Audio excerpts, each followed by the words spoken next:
action, pumping and dumping, manipulate the market, flooded from the darknet, flooded from the deep web, keep it a secret. Every exchange got the nerdy brains trading on the frequent.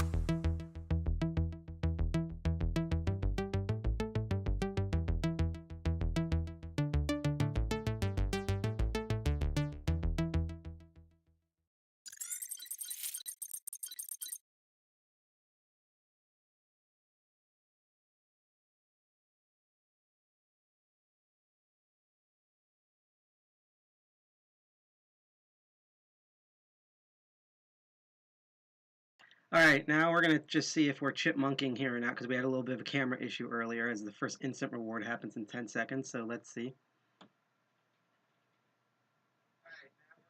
Perfect! Okay, we have audio here. Hello, everybody. Don't know... Okay, so we're starting the same issue with the Restream chat. I think this is like Restream's problem, where everything seems to be streaming good now. It's just Hey there. Hey, dJax. Oh, cool! dJax from frickin', I usually see at the Blacks in Cybersecurity thing. Holy crap, you're watching. But hi, everyone out there. So we've been having this issue with Restream. So I'm going to do this right off the bat, where it's the Restream chat, so I cannot say, yes, InfoSec Unplugged. That's your podcast show. I'll explain why I'm probably going to go nuts this episode, because it's been a long day. That's an understatement. But yeah, so we can't tell who's watching right now from anything, unfortunately. Like, the chat works, the streams work, but that's not working still. It's some sort of an issue that we'll have to solve eventually, or maybe it's on Restream's end. So I will say, if you have any questions, or if you can make yourself known so I know who's watching. I already know that our co-founder and dJax is watching right now, which is really freaking awesome. But you know, if you want your voice to be heard, if you can't hear me, if I'm too loud or too soft or whatever, or you're too soft, or you have any questions about what I'm going to be talking about, or you have something you want to contradict, or you just want to say anything but not being asked, please let me know in chat, because I love talking with chat. Also, again, I can't see who's watching right now. I can only just read the chat. But it's okay if you're lurking. As I always say, keep lurking and keep learning, because I assume if you're, I'm just assuming, even if there was a million viewers that if no one's talking, that you're learning from whatever the hell I'm doing. So, yes, they do make pills for that. Unfortunately, they're not red pills, so that's the wrong type of pill to take for that. But welcome to this stream.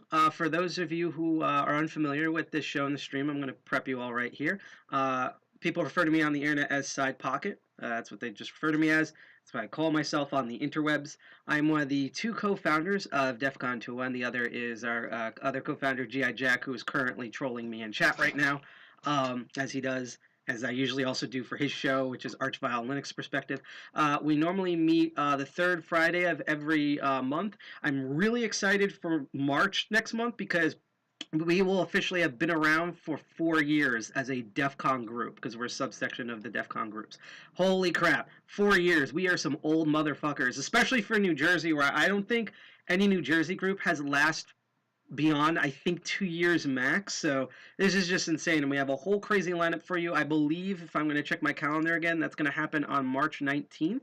Yep, that's going to be March 19th. We should be making announcements later on this week. If you want to know more about those meetings and some of our other shows and all the sorts of crazy shenanigans we get into, you can go to our website at defcon21.org, or you can check out all of our, actually I have it copied here. You can also check us on social media. We are pretty much everywhere. Our main thing that seems to be the most popular is Twitter, which is at defcon21nj.org.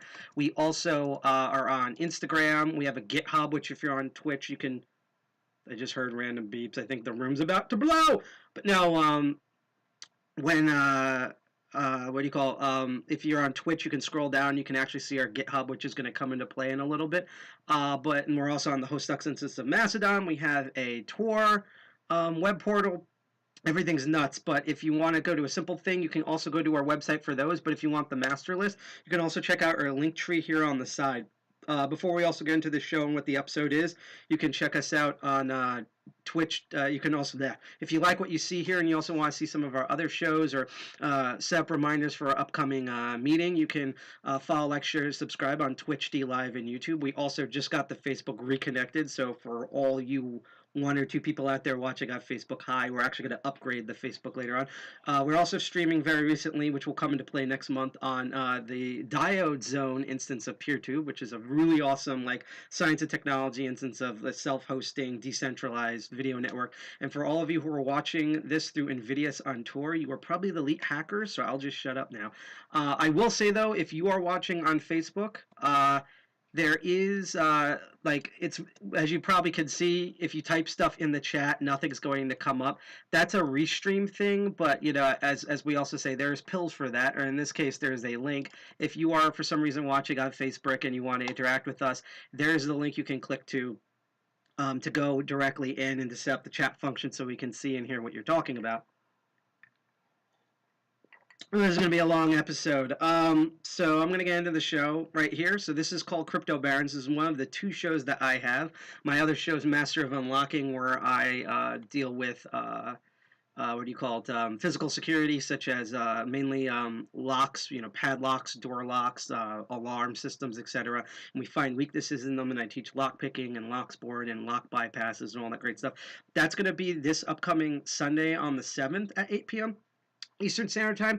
Every second to every fourth Saturday, like right now, Saturday, we do Crypto Barons. This is where, as you can see here, donated by GI Jack here, is we talk about the blockchain, but not this particular blockchain, but we do talk about blockchain and cryptocurrency technologies, but our focus is as technology. Sometimes we talk a little bit about financial stuff. Sometimes we go a bit into like the community, because that's like really good recon and OPSEC. But most of the show is my frustration, where when you see a really cool piece of cryptocurrency tech and you try to look up its tech and how it's built, and all you get is money value and marketers and snake oil, and that's all that exists. And it sucks, because that's why cryptocurrency gets the rap that it does, you know, with, you know, people don't think of like really cool like library systems and decentralized networks and stuff. Instead, they think of Elon Musk smoking a joint on Joe Rogan, because that's pretty much what you find when you search on YouTube for blockchain. So this show is sort of a counterbalance to that, where we mainly look at, to add the actual technology that powers this stuff. What makes certain altcoins unique? What makes like their mining systems or contracting systems or chains different from every other chain? Why is this night different from every other night, as a certain subgroup says, and things like that. So that's what we're going to go into. And particularly this year, we've been very much focused on, so occasionally, and this will probably also happen next month, occasionally, like we did last year, we're going to look into certain types of cryptocurrencies themselves and kind of highlight them and experiment around, look at their wallets, things like that. The kind of theme for this year, or to the detriment of my sanity, is we're going to be getting into a lot more networking, as my hair goes crazy, networking and coding stuff. So we're going to be like running test nets and debugging things, and God forbid programming, which is what I think is going to happen. And this is particularly bad this episode, because I had to deal with fiat money today, where I literally had to deposit. I couldn't do it remotely. I legit had to deposited actual USD money in person, and I went all the way, because my bank is like all the way across, like it's all the way out in Cairo, okay? So I had to cross all the way over there just to realize I forgot my credit card, and then had to go all the way back, breathe, and then go the whole thing again with the actual card. So I'm running on a lean mixture here, and I'm really dead tired. So not only are you going to see me probably struggle with programming today, you're also going to see me struggle with programming when I basically have as much sleep as the average person at Hackers on Planet Earth or DEF CON has on staff. So this is going to be fun. But what are we particularly looking at today? Well, if you saw it, I believe it was 2 episodes ago. Yeah, it's 2 episodes ago. We covered a really awesome set of blockchain technology called Polkadot, which is fighting Ethereum for an entire subgroup of cryptocurrencies and blockchains, where while the tokens themselves have a form of value, yeah, sleep deprived. The only thing I'm missing is warm beer and cold pizza, to be honest, which actually would be really good right now, particularly the cold pizza, because I think I'm running on like 2 carbs and bleh. So But yeah, we looked at Polkadot and we got to try to run some of their test nets. We compiled it in real time. We looked at and defined all its crazy functions. We looked at its mobile application, how it interfaces with the main nets, how it's set up, etc. And one of the things we talked about, two things with those. One that's been coming up a lot called smart contracts, and the other thing is a programming language called I'm going to screw this up. Hang on. Let me actually bring up my notes so I don't screw up pronouncing it, because that's the type of mixture I'm on. Solidity. And so you were probably wondering during the Polkadot episode, what is this Solidity and what are smart contracts? What are they? Is that like a brain that's been like implanted, like a whole bunch of legal rules? Do we have? Is that like our Supreme Court, where it's just a bunch of brains in jars, Futurama style, with like different laws and like business deals and programming on them?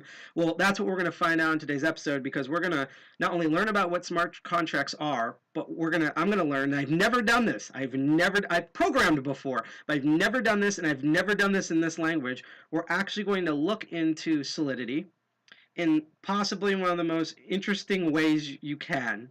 And because of that, I also don't know exactly how this episode's gonna go. So this will be a surprise for both of us. And actually, probably a little bit later in the episode, I'm gonna rehydrate again, because the hydration squad needs to be strong, particularly with this episode. So, without further ado, we're going to go to the other screen and figure out what the heck is all the mumbo-jumbo I've been talking about as the new Incent reward comes up. By the way, before we go there, you see that URL, get.incent.com, and you see there's a little QR code and a little like number letter code. Incent.com, we're not sponsored by them. In fact, one of the coolest things about this show is that we are not sponsored by anybody. I mean, we're not completely against the idea of sponsorship, but I want to highlight that, because if we say there's a piece of blockchain technology is good, or we say this publication sucks, or this publication is spot on and things, no one's paying us to say that. We legit tried to use it or been using it, and so we know how terrible or awesome it is. So anything that we suggest is our own personal opinion based on our own experiences. So I just want to put that out there. On a lot of cryptocurrency type programs and shows, they either overhype themselves because they're mainly looking at markets, or they might be semi-sponsored or shadow sponsored by the very things that they're talking about, maybe like the Ethereum Foundation or the DM Foundation, and Elon Musk smoking a joint and things like that. We have none of that on this show. So anytime I say something sucks or is good,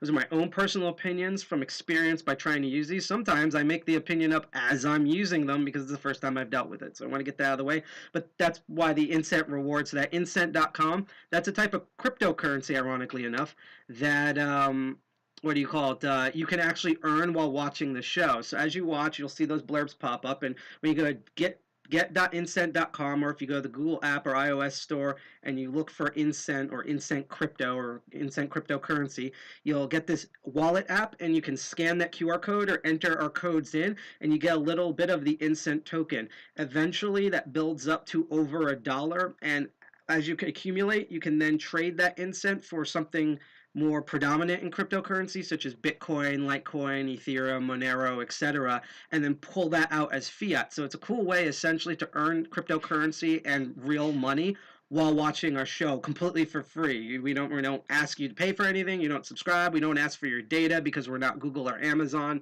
That's just a cool way to reward people. Lastly, before I switch over, you might notice that there's a bar above us here that says 85 out of 100 follower goal. So we're streaming on Twitch, DLive, and YouTube. And by the way, if you also send I promise we're going to get into the coding in a second. If you, we have this whole spiel here. If you send super chats on YouTube, or bits on Twitch, or lemons on DLive, and among other things, we will get alerts for them and shout you out. Well, for DLive, which is this cryptocurrency decentralized freedom of speech platform that's actually pretty neat, we're trying to get 100 followers. We're really close. We're like 15 away. And so for also those on DLive, every Crypto Barons, we also put lemons in the treasure chest. It's usually at least 50 to 100, if not more, and then distribute them for everyone watching. It's usually near the end of the episode. We're probably going to get to that around 9:30, 9:45, and I'll make the announcement before I do. And basically, once we reach 100 followers on DLive itself, on dlive.tv, which is completely free. You just click the follow button or the subscribe button. There's no data. It just says now you're followed. And you can also keep updates on when we broadcast. But once we get to 100 followers on there, we get to hit a status that's called Crypto Superstar. And I really try to not say that like the SNL skit, but it's called Crypto Superstar. And basically that allows us to do a lot more with our DLive account. So if you are on DLive and you want to see our account do better, or you really like the programming like Crypto Barons here, just follow us. If you know someone who is on DLive, go follow us there. It's completely for free. And once we reach 100 followers, we can then apply to be a crypto superstar, and we can do a lot more with the account. Also, if you're on Twitch or YouTube, we also accept followers there, and we will cheer you on as well. But we just want to make that shout out to DLive. And the Lemon Rewards will come out in about an hour, aka between 9:30 and 9:45. So, now that that's all out of the way, let's get into the meat potatoes of today's episode. Again, sorry for all the crazy spiel there. And I think I'm going to detail what all this stuff is, then rehydrate real quick, and then we're going to get into where I try to code and die. So this is our main website. This is our splash page here. This is programmed and maintained by Cell, who's one of our members, who is currently in the other room. And it's a really cool website. Again, you can find us at defcon21.org, but this is my default landing page for all the stuff we're going to talk about. So, leading up to how we're going to learn this stuff, we should probably define what a smart contract is. So, a smart contract, again, when we did our first episode and we talked about wallets, most cryptocurrencies are used as either some sort of like actual legit financial legal tender. It's digital and usually decentralized, or they are tokens, kind of like casino tokens, or originally what US dollars or USD was supposed to be, to represent some other form of physical value, or digital, or basically something of value to that community. For example, something we're going to talk about later, like engine tokens, which can represent different pieces of data, such as furniture and weapons in a video game. Things like that, something that doesn't have fiat value, but has value to the actual community itself. So we talked about how blockchains work, and again, you could go, when you're done watching this, you can go all the way to the first episode of Crypto Barons on our YouTube and check that entire episode out, and you can watch me code a blockchain live, which was nuts. But we talked about how blockchains have their own governance system, to some degree. Where basically the blockchain set up so that each piece in the chain has a bit of code that the other one doesn't have, and they're linked that way. Each one basically has a ghost of the previous block, and how wallets and networks basically can reference these blocks on their own ledger to make sure that everything is synced up and correct and kosher and everything. Well, as things have become more complicated, we sort of needed even more security and bolster systems to help out with that sort of, like chains, usually by default, the chain's already like, okay, decent crypto. We need something more solid than this, especially when you have to define exactly how a chain is used, what users can do, and what specifically goes on with the chain. So in a lot of recent cryptocurrency stuff, in addition to the actual blockchain itself, they've also implemented in their wallets a thing that is called a smart contract. A smart contract is basically a computer program, usually, again, embedded in a transaction protocol such as a cryptocurrency wallet, which basically automatically executes or documents, or in some way like manipulates and controls legally relevant actions and activities, modifications, and events to the terms of its own program, contract, or agreement. That's why it's called smart contract. If you like to think it physically, a normal contract is on paper and it's static, and the only reason why a contract would work is because all the humans are supposed to abide by those rules, especially if it's overseen by a legal system. As soon as a human breaks with that contract, the legal systems or authorities that be, whether it's self-authority or higher authority, will then be able to crack down, manipulate that. So think of like a piece of paper with laws, such as our Constitution, as a dumb contract, because it kind of is, but still.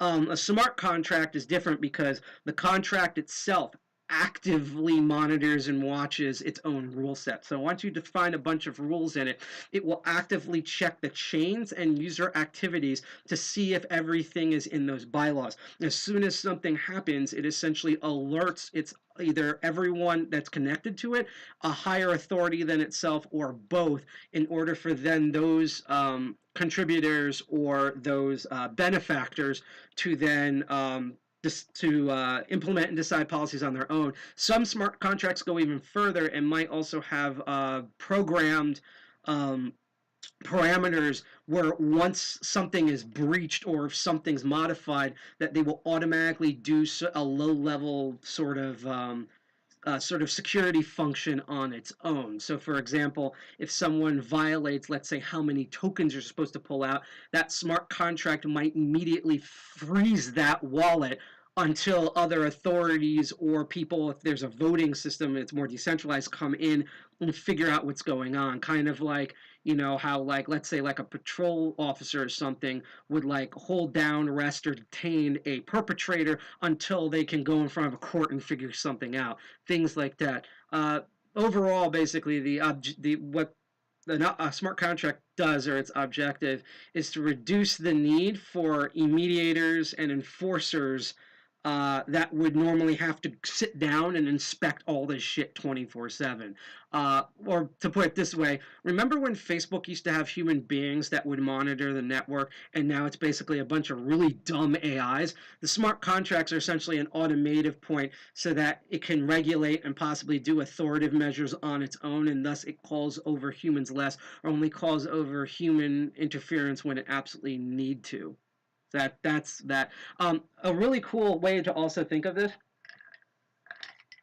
of a smart contract, is that these are actually nothing new. Believe it or not, and I'm not talking about in computing, like, right? I'm not saying like these are older than blockchains. These are older than cryptocurrencies. You've dealt with a smart contract probably ever since you were a kid, and you didn't even realize it, right? So this is nuts. I'm actually going to ask if anyone in chat, can you think of what you may have used in the past that actually completely qualifies as a smart contract?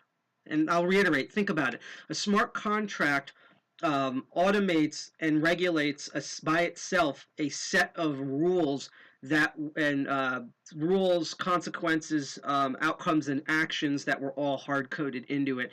And it's usually dynamic, so if X comes in and it equals X, then it's true. If X comes in but it's actually contradicted by Y, that happens.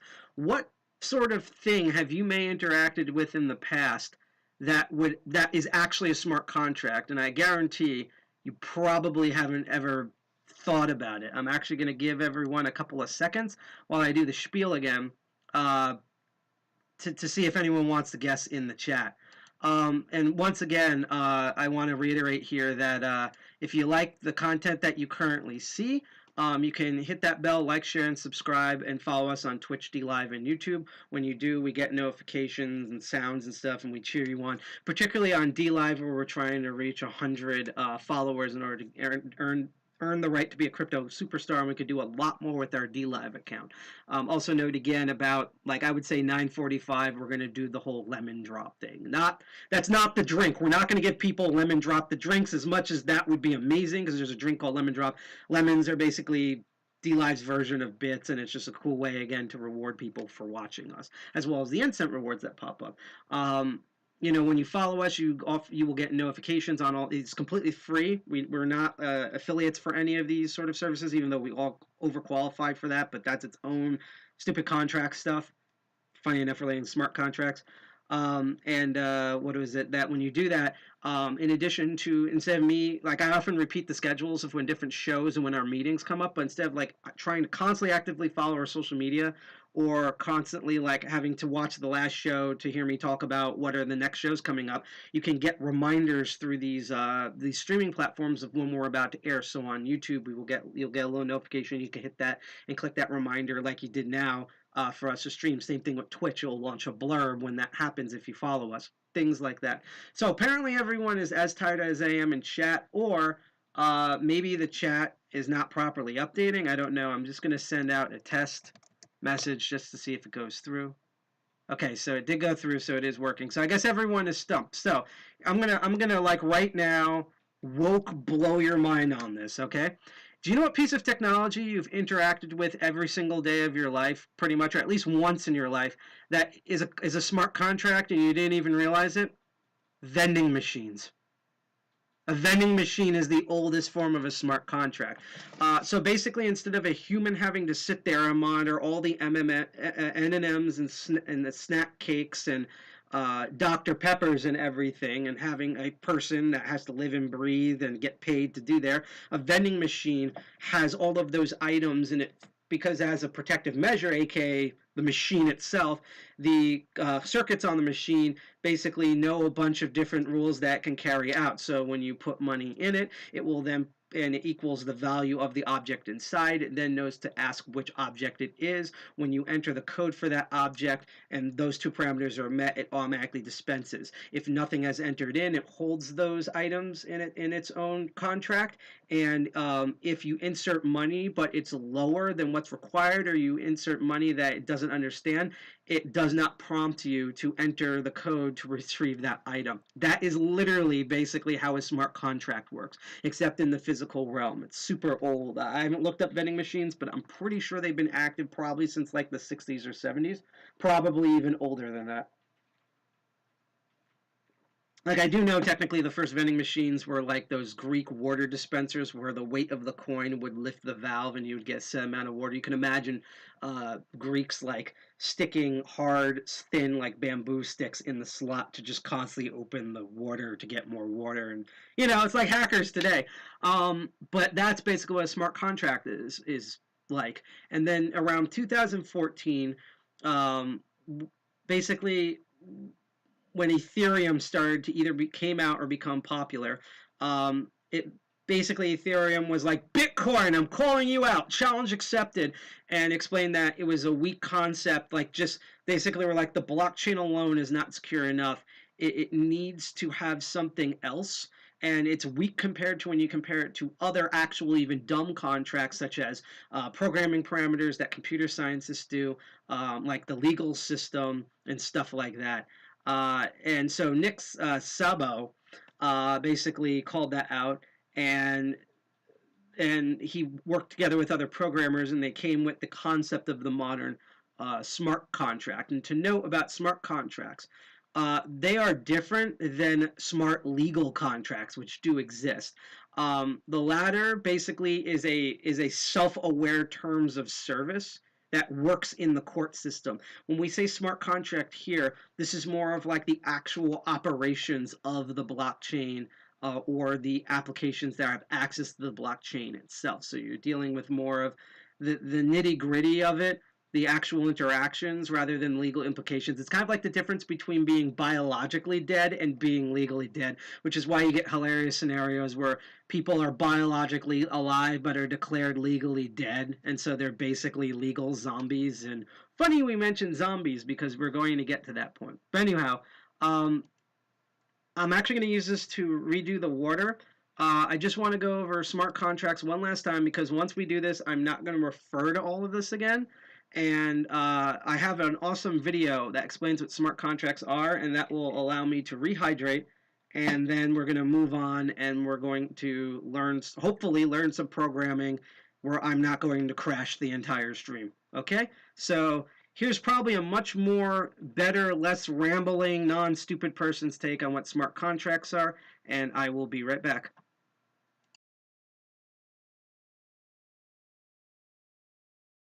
Smart contracts are very popular nowadays, but what are they and what problems do they solve?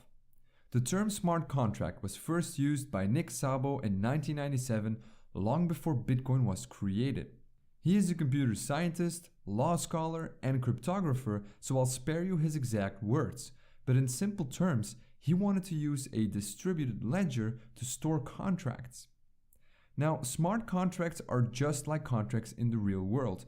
The only difference is that they are completely digital. In fact, a smart contract is actually a tiny computer program that is stored inside of a blockchain. Let's take a look at an example to understand how smart contracts work. You probably are familiar with Kickstarter, the large fundraising platform. Product teams can go to Kickstarter, create a project, set a funding goal, and start collecting money from others who believe in the idea. Kickstarter is essentially a third party that sits in between product teams and supporters. This means that both of them need to trust Kickstarter to handle their money correctly. If the project gets successfully funded, the project team expects Kickstarter to give them their money. On the other hand, supporters want their money to go to the project if it was funded, or to get a refund when it hasn't reached its goals. Both the product team and its supporters have to trust Kickstarter, but with smart contracts, we can build a similar system that doesn't require a third party like Kickstarter. So let's create a smart contract for this. We can program the smart contract so that it holds all the received funds until a certain goal is reached. The supporters of a project can now transfer their money to the smart contract. If the project gets fully funded, the contract automatically passes the money to the creator of the project. And if the project fails to meet these goals, then the money automatically goes back to the supporters. Pretty awesome, right? And because smart contracts are stored inside a blockchain, everything is completely distributed. With this technique, no one is in control of the money. But wait a minute, why should we trust a smart contract? Well, because smart contracts are stored on a blockchain, they inherit some interesting properties. They are immutable and they are distributed. Being immutable means that once a smart contract is created, it can never be changed again. So no one can go behind your back and tamper with the code of your contract. And being distributed means that the output of your contract is validated by everyone on the network. So a single person cannot force the contract to release the funds because other people on the network will spot this attempt and mark it as invalid. Tampering with smart contracts becomes almost impossible. Smart contracts can be applied to many different things, not just on crowdfunding. Banks, for example, could use it to issue loans or to offer automatic payments. Insurance companies could use it to process certain claims, and postal companies could use it for payment on delivery, and so on and so on. So now you might wonder, where and how can I use smart contracts? Well, right now there are a handful of blockchains who support smart contracts, but the biggest one is Ethereum. It was specifically created and designed to support smart contracts. Smart contracts can be programmed in a special programming language called Solidity. This language was specifically created for Ethereum and uses a syntax that resembles JavaScript.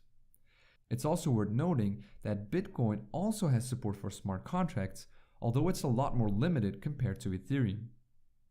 So now you know what smart contracts are and what problems they solve. I hope you enjoyed this video, and if you did, hit the like button and get subscribed. And as always, thank you very much for watching.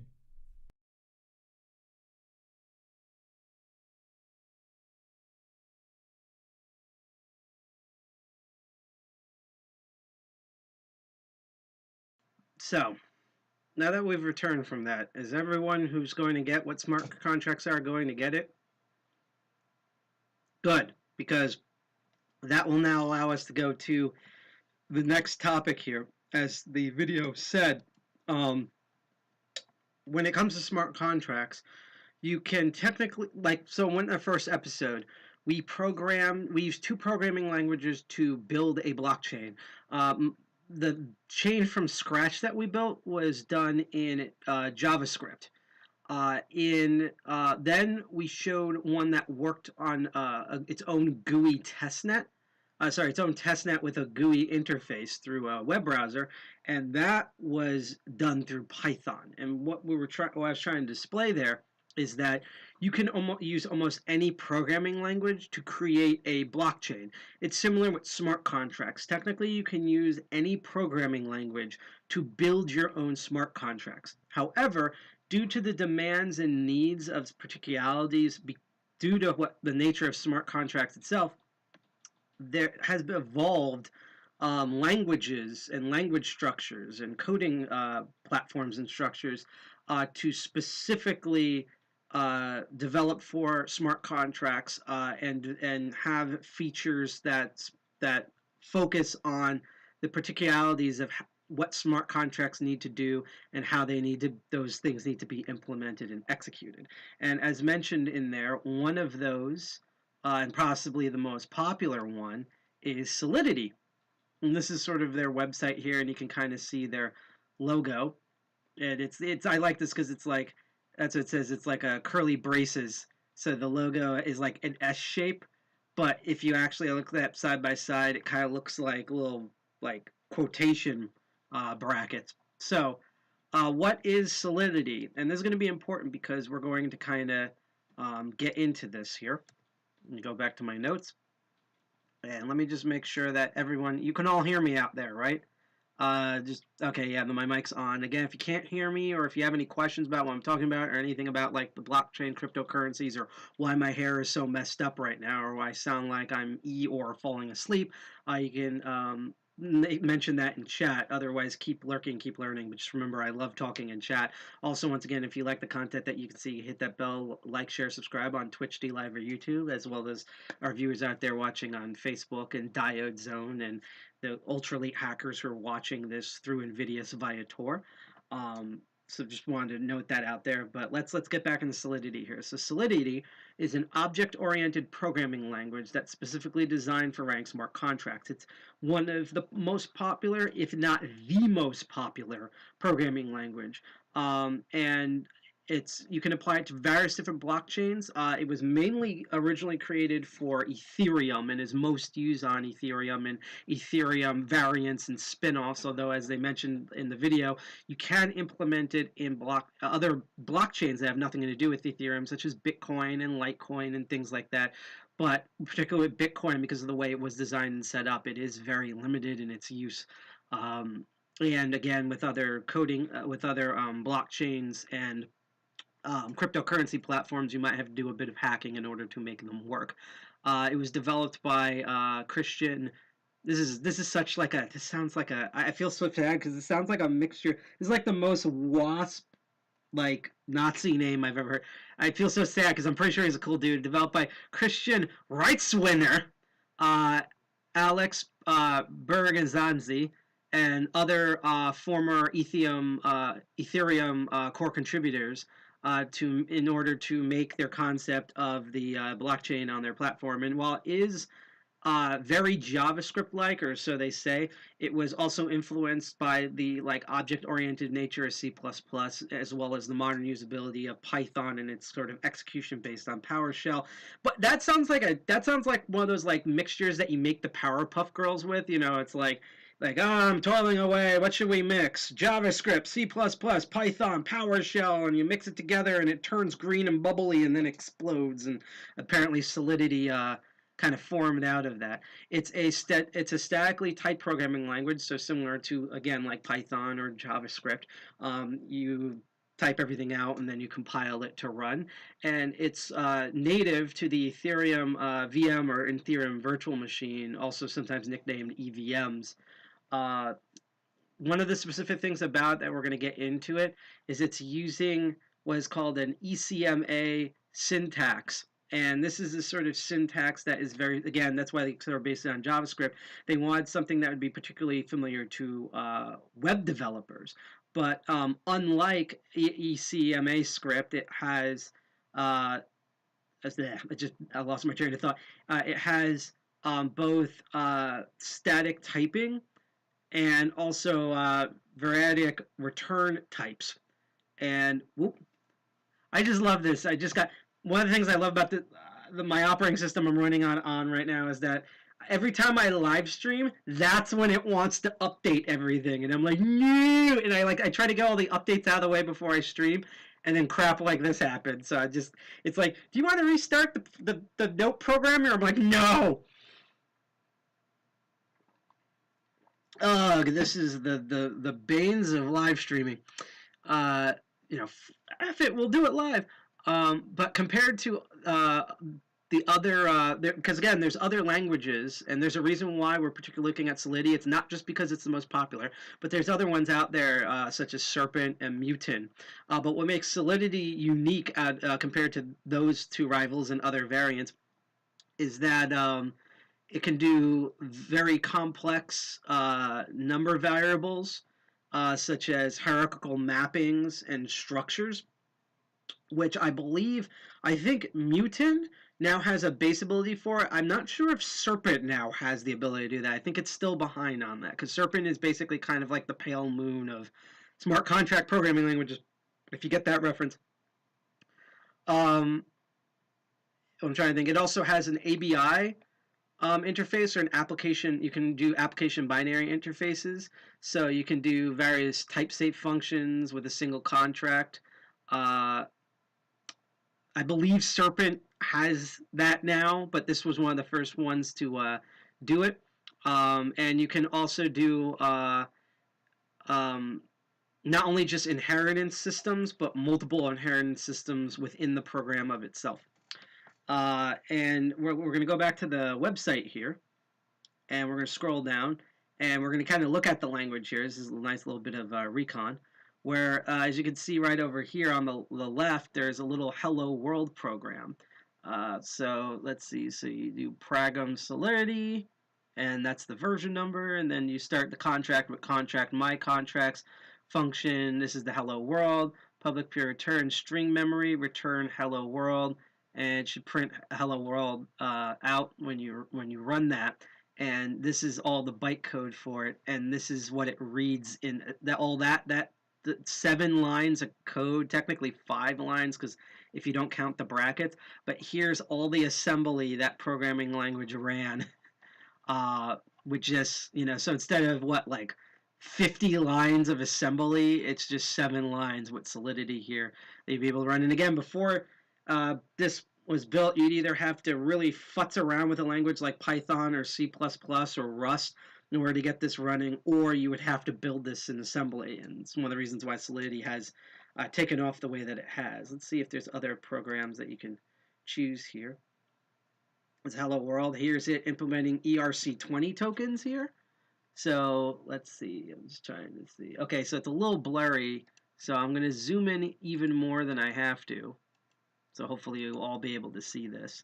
So it's the same thing. You open up contract. They label ERC20, and they have a constant name, constant symbol, and it's public unit, constant unit in decimal, and then we map it to an address that's in that chain, and that's going to describe how transfers are supposed to be governed here, with the type of token, and its type of with what type it is, which is it's publicly immutable with its supply.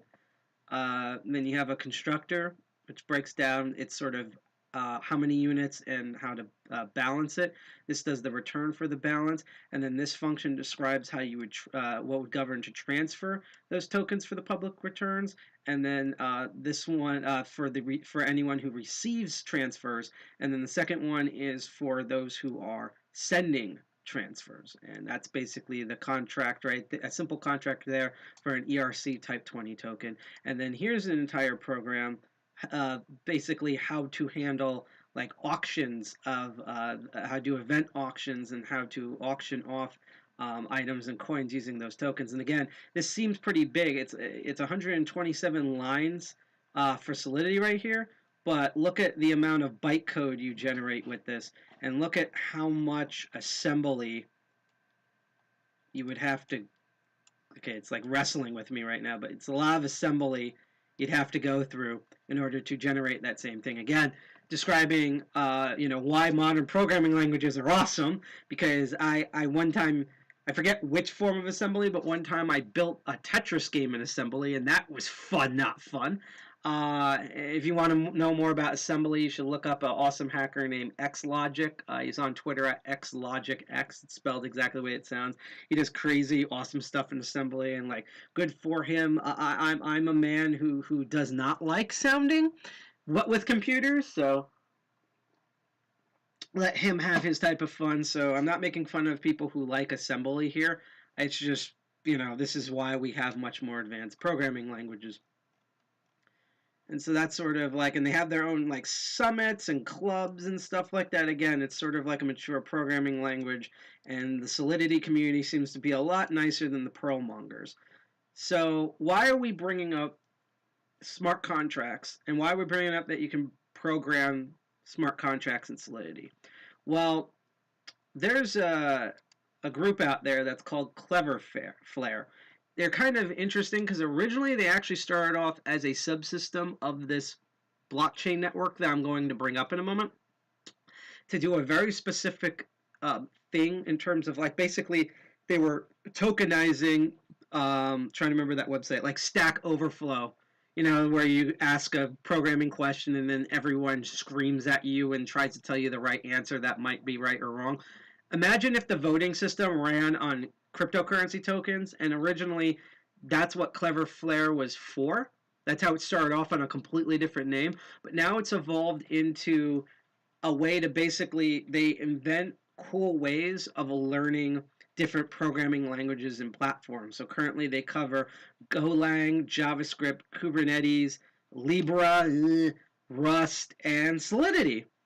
And they basically come up with interesting like videos and tutorial methods and stuff so you can become better at programming, and they offer classes and things like that. And this is before COVID-19, so this is before virtualization, and you can have advanced plans that you can subscribe for and stuff like that. There are a subsection of a blockchain group, let me try to figure out here, that is called the Loom Network. And it's funny that they mention here for healthcare providers. That's one of the things that they do. But basically, they are I don't know if you would describe them as a fork of Ethereum blockchain, but they are definitely a clone and or heavily inspired by the Ethereum blockchain. And basically, the Loom network is similar to Ethereum or Polkadot, in which, while there are Loom tokens and they do have values, and you can also make new tokens by modifying Loom tokens and make your own test nets and networks. What it's mainly used for is exactly what modern Ethereum is used for, which is making dApps or decentralized applications. One of their projects was that Stack Overflow type idea that later turned into the Cleverflare platform, which is now more of a learn how to coding type platform. And a little fun fact here, another thing that they built is a game that's called Battle Racers. So they made this like crazy racing game here where when you win races, you earn a set of gaming tokens that are based after the Loom network, and it's a cool, fun game to play. And eventually we're going to do a future episode where we are going to look into dApps. It's like dApps interfaces itself, decentralized apps, um, how to access Web 3.0 stuff mainly through browsers, and like the type of cool games and applications you can use and play. And this is all relevant here. So again, we're in Loom Network, Cleverflare, Solidity, and smart contracts. Why are they all coming together? Well, what we're going to do for the remainder of today's episode, and just let me double check for the time here. Okay, so yeah, I said 9:45, so that should work. Let me just quickly check my notes. And again, if anyone is interested in, oh, I forgot. Sorry, I want to make one correction here. The Loom network is built on top of Ethereum, and even though it can interface with Ethereum, its chain is completely separate from Ethereum itself. So stuff that's built on Loom does not affect the overall Ethereum main chain and network, and vice versa. And its specialty is smart contracts that have much more compute power and are better programmed and networked to make more networked, decentralized apps, as opposed to trying to make your own constantly and trying to communicate with other apps using completely different. So everything's standardized so they can actually communicate between each other. It's a big core thing for the Loom network. And again, if you're interested in because we're about to get to the meat of the content about what you see here, you can hit that bell, like, share, and subscribe on Twitch, DLive, and YouTube, especially on DLive, where we're trying to become a crypto superstar, which will allow us to do a lot more DLive account. And when that happens, we get audio and visual notifications that you will see on screen, and I'll cheer everyone on and things like that. Also let you know when our upcoming shows are going to happen, like I believe our next show we might be debuting something new soon, so look for that announcement. But I do know definitely the next show is my other show, Master of Unlocking, which will happen this Sunday, this upcoming Sunday. Not this Sunday, not tomorrow, the next Sunday, the March 7th, at 8 p.m. Eastern Standard Time. And instead of trying to remember what I said this episode, if you follow us on Twitch, DLive, or YouTube, you'll get notifications from when I'm on air there. So that's pretty neat. So back to this. So again, smart contracts, Solidity programming language, Cleverflare, and Loom. we're going to learn, or I'm going to learn, and hopefully you'll learn with me. Now, we could do something really boring, and I could attempt to clone over Solidity to our computer, load up the terminal, and try to go through tutorials on Scratch. And what we're about to do is already going to be bad enough. That will kill me. You've seen that on past episodes. I can code. I'm not the fastest or the most smartest coder on the planet. And also, I'm really tired and lazy. So I found that Cloudflare on the Loom network has built this game that's called CryptoZombies. Apparently, it's an older game. It's been out for a while. And what you can do is you can learn how to build dApps, which I've never done before, by playing this game. So it's similar to like those. The keyword is similar, and they're not exactly the same. Where you probably have seen like younger kids, like in middle school or younger elementary middle school, where there'll be like a type of game where they have to program things in or put logic orders, and they're playing a game essentially, but by doing that they learn how code logic works, what loops are, things like that. This is very similar, except you're learning how to build decentralized apps and smart contracts. Now, they have two things. Their new thing is learning how to use Libra, which we went over in a previous episode that is now known as DM, and it freaking sucks. So we're going to avoid all of that. What we are interested in, which has been its OG thing, which is one of the reasons why it's built off the Loom network, is Loom uses Solidity. So they use the Loom network to basically make this game to learn Solidity. And I've never before that website, when we saw that little preview code, that's the first time I've ever seen Solidity code. I have not used Solidity or seen it before. I've never programmed in it. I've never run anything off of it. And so I figured, what would be better than me trying to learn this while embarrassing myself, kind of like last episode when we did with Gitcoin and that whole platform. So yeah, they're interactive coding lessons, and it's called CryptoZombies because you build a zombie army, as it says here in lesson 1. You let me actually zoom up just a little bit more. So it says in lesson 1 you will learn to build a zombie factory, so you can start building your zombie army. Each zombie you create will have randomly generated DNA, will have its own unique appearance. Further lessons, one releases each week, will add more functionality to your game, like the ability to battle other people's zombies. So that's interesting. And again, I have no idea if you have to sign up for an account.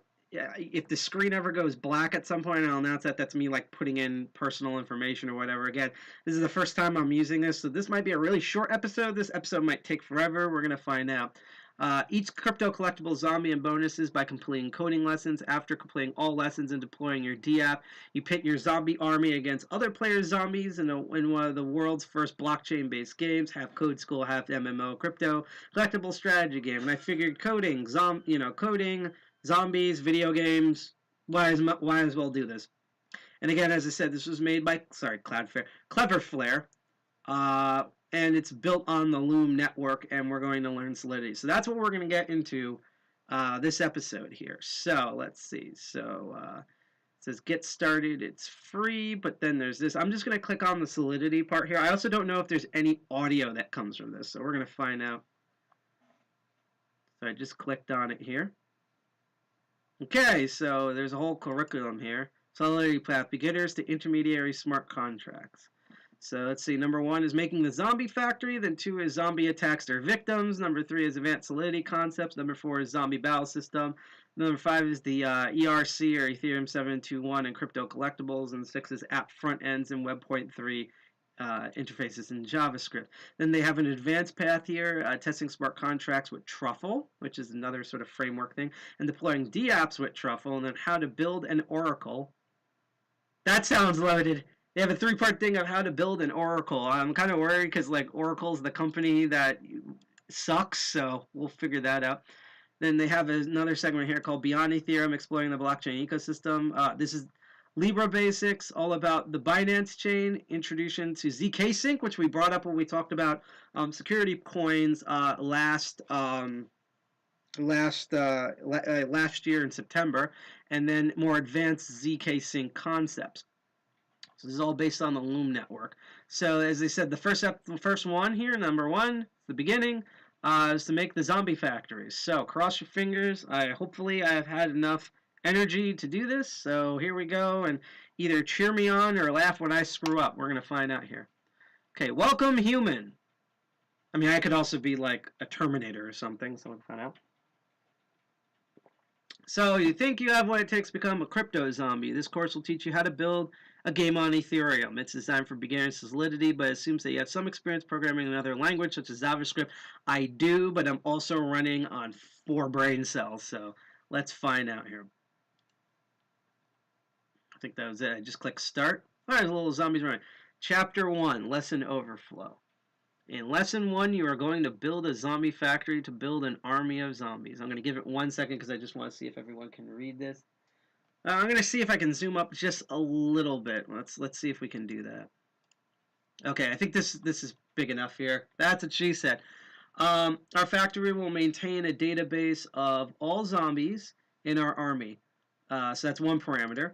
Our factory will have a function to create new zombies, and each zombie will have a random and unique appearance. So in later lessons, we're gonna add more functionality, like giving zombies the ability to attack humans or other zombies. I've never seen zombies attack other zombies. That's it. Well, outside of Congress in the United States, I haven't seen, or like Trump rallies, I haven't seen like zombies attack other zombies, like in terms of a fiction concept. So that's new. I also like the little soldier camo pants thing. I wonder if this is G.I. Jack approved. But before we get there, we have to add basic functions of creating new zombies. So now we're going to learn how the zombie DNA works. Again, what I'm assuming here is that all of this gamification stuff is stuff that we can then apply to actual Solidity coding. So we're going to find out. The zombie appearances will be based on its zombie DNA. Zombie DNA is simple. It's a 6-digit integer, such as the number displayed here, that 835, blah, blah, blah. Just like real DNA, different parts of the number will map to different traits. The first 2 digits map to a zombie's head type. The second 2 digits match the zombie eyes. Okay, so each string and each section of the 16-digit string corresponds to the look of the zombie. So that's how it knows that. This sounds very similar to when we talked about the actual hashes inside of a blockchain, where the numbers, like when we did the coding, it was just literally a randomized number, so it can keep the previous block in check, except for the Genesis block itself. But sometimes the hashes actually represent things. So, for example, at ZeroNet, the hashes represent unique identifiable token numbers that represents the different users on the network. Same things with the different websites on the network, and that hash is actually used in the ZeroNet URL in order to figure out where the website is on the chain, so it can download that data and function as its own darknet. So in this instance, this number hash, which is very similar to the the 16-digit piece of data, is very similar to when we checked out the things like the ZeroNet episode, where it actually means something in terms of something tangible. It's just now a random string of numbers. So for this tutorial, we're going to keep things simple, and our zombies can only have 7 different types of heads, even though 2 digits allow 100 possible options. Later on, we will basically, 99 and then 0, so it would be 100. Later on, we can add more head types if we want to increase the number of zombie variations. For example, the first 2 digits in our example DNA above are 83. To map the zombie's head type, we do 83 divided by 7 plus 1. Okay, so that equals 7. So the zombie will have the 7th zombie head type. I have no idea why our co-founder is groaning. I hope he's like playing World of Warcraft or something. I hope it's not because of my live stream. So in the panel to the right, go ahead and move the head gene slider to the 7th head, which is the Santa hat, apparently. We're going to create a Santa man, see what trait 83 would correspond to. Okay, so this is a slider here. Okay, there we go. So you have to like really move it over. So 2, 3, 4, like the Steve hair. 5, that is someone from Hoboken.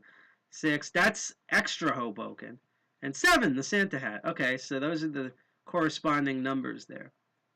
So we're going to play the sliders. We're going to get different number values here.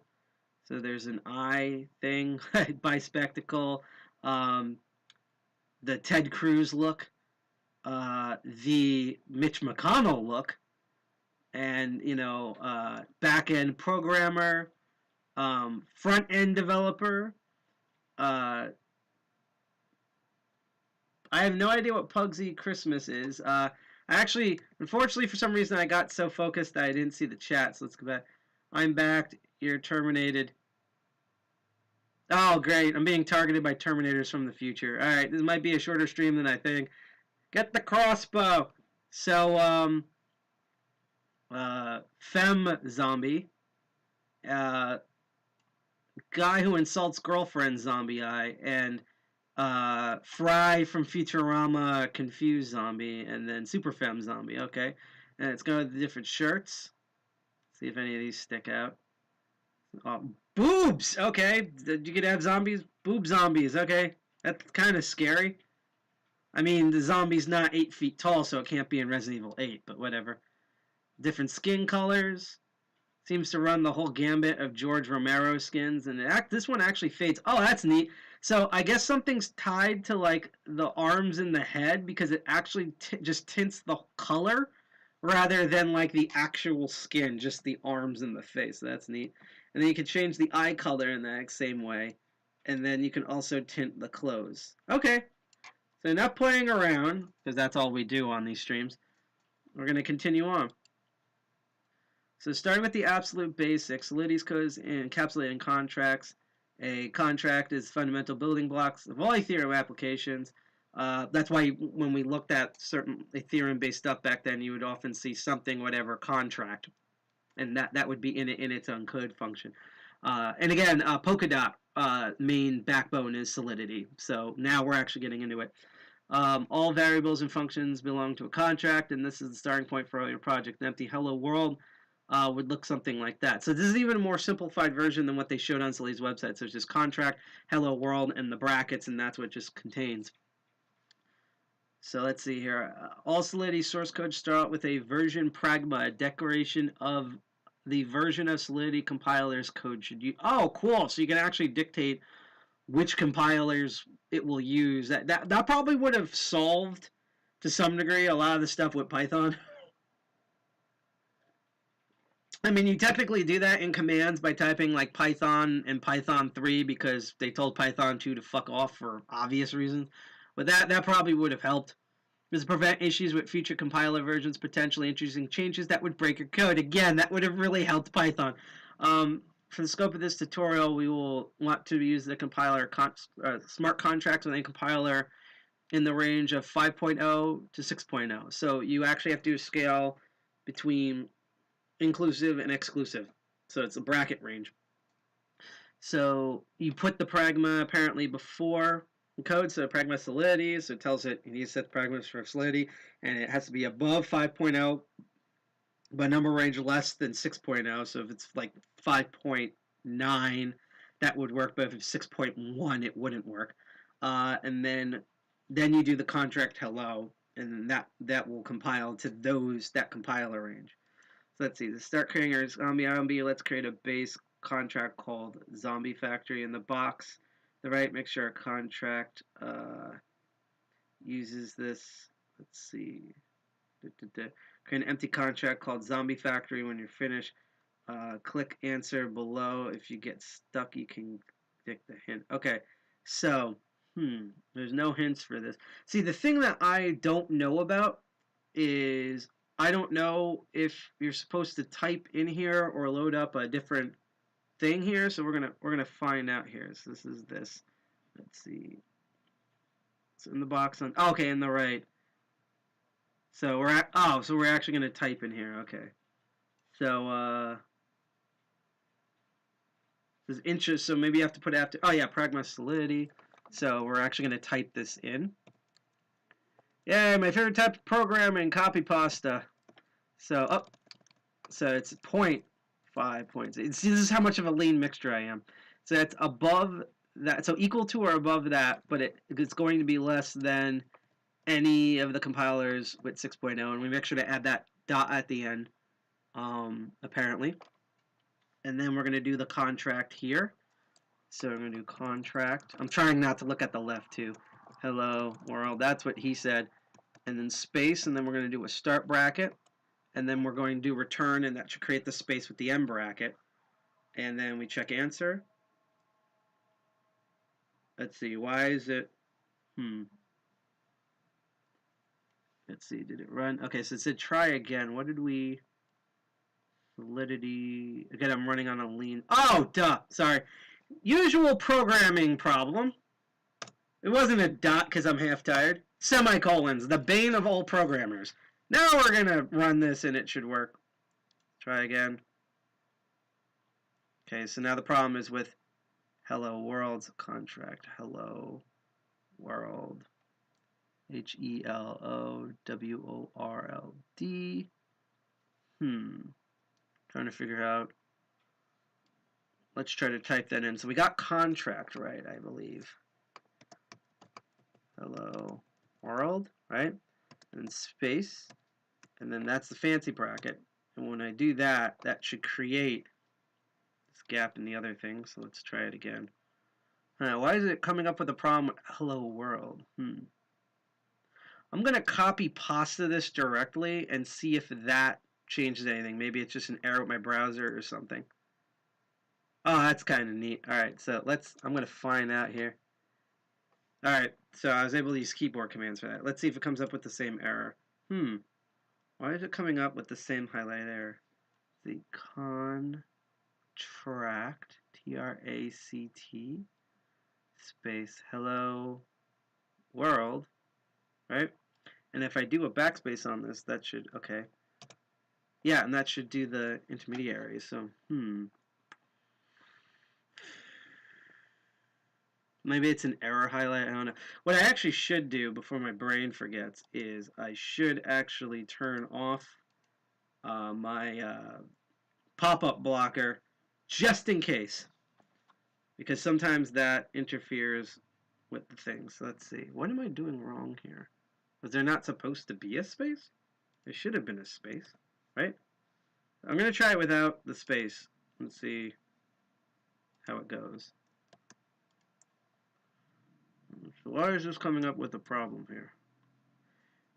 I don't know if anyone in chat's knowing something that I don't notice, but I'm just going to look over the whole thing again. So pragma, solidity, yep, and version numbers are correct, and we have the semicolon at the end.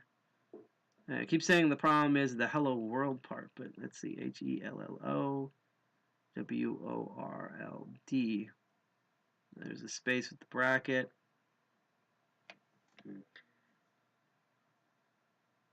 Wait a minute. Oh.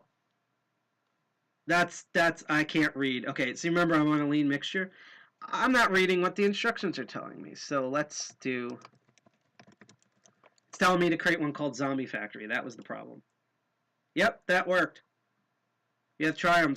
Solidity clouders in front of your mic. So we've unlocked the next chapter here. Okay, so now we're going to learn state variables and integers. See, this is one of those things where I honestly don't, let me just check something here. Okay, where like, I put this under cryptocurrency, and I know there's less people watching cryptocurrency, that section here. But maybe like, I should have put this under science and technology, even though that's a more like popular thing, so maybe it wouldn't be noticed. I don't know, I don't care. I'm not switching it back. So let's see, now we're going to learn state variables and integers. So great job! Now we got a shell for our contract. Let's learn how Solidity deals with variables. I just wanted to quick check something. Okay, I'm just making sure we're on the right time. I'm going to try to end this episode probably around 10. This is going to be a short but sweet episode. State variables are permanently stored in contract storage. That means they're written to Ethereum. That means they're written to the Ethereum blockchain. So the state variables just go directly embedded to the blockchain.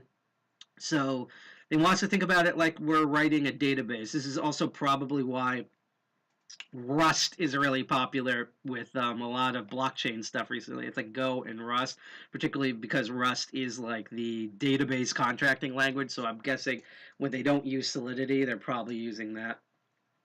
Let's see. So example here is we have a contract example. This will store permanently in the blockchain. My unsigned integer equals 100. So in that example contract, we create a unit called unsigned integer, and then we set it to 100. So unsigned integers here. So the unit or uint UINT data type is an unsigned integer, meaning its value must be non-negative. Okay, so it's all positive numbers. They're also a int or int data type for signed integers. Okay, so in Solidity, uint is actually an alias for unit 265. God, I read that as like 265 colors. 256-bit unsigned integer. You can also declare units with less bits, such as unit 8, unit 8, unit 16, unit 32, etc. But in general, you want to simply use unit, except for in specific cases, which apparently they're going to talk about in later lessons, so that's good. So now we're going to put our knowledge with my brain. See, this is weird. You're basically looking at a zombie because I'm running on like 4 brain cells trying to program zombies. So this is it's like working in an open source project. Let's see. Our zombie DNA is going to be determined by a 16-digit number, as they said early on. So now we're going to declare a unit named DNA digits and set it to 16%. So again, I'm not going to scroll up. I'm going to try to do this from scratch. So we're going to do a unit that is a DNA digits because I need to actually follow the instructions. And I don't think we need to do quotation marks. So we're gonna find out. So that's why I put in, and we're gonna check the answer. Okay, so duh. Why did I put 100? See, I'm half asleep. Remember they said 16, so it's gonna be a 16-digit number. So let's try again.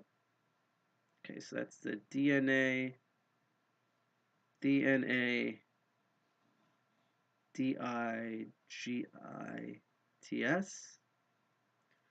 So I'm going to scroll up to see if I actually needed... duh. Again, programmer's bane of existence. Semicolon. Yay! God, those freaking semicolons, man. Especially with the brain level that I'm at. Blech. Alright, so now we've learned how to make a general shell and to declare where it gets, like, what compiler it's going to use and the actual whole thing we're programming in Solidity, which is they call the shell. And now we now know how to do unsigned units and signed unit variables and how their number values work. So now we're going to learn possibly my favorite thing, math operations. I'm getting bad flashbacks to my C++ course in high school, where I was running on even less brain cells. Math in Solidity is pretty straightforward. Challenge accepted. The following operations are the same in most programming languages. So addition is the plus sign, subtraction is the minus sign, multiplication is the star sign, division is the slash sign.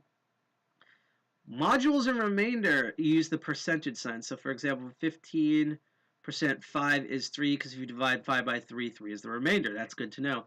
Solidity also supports an exponential operator.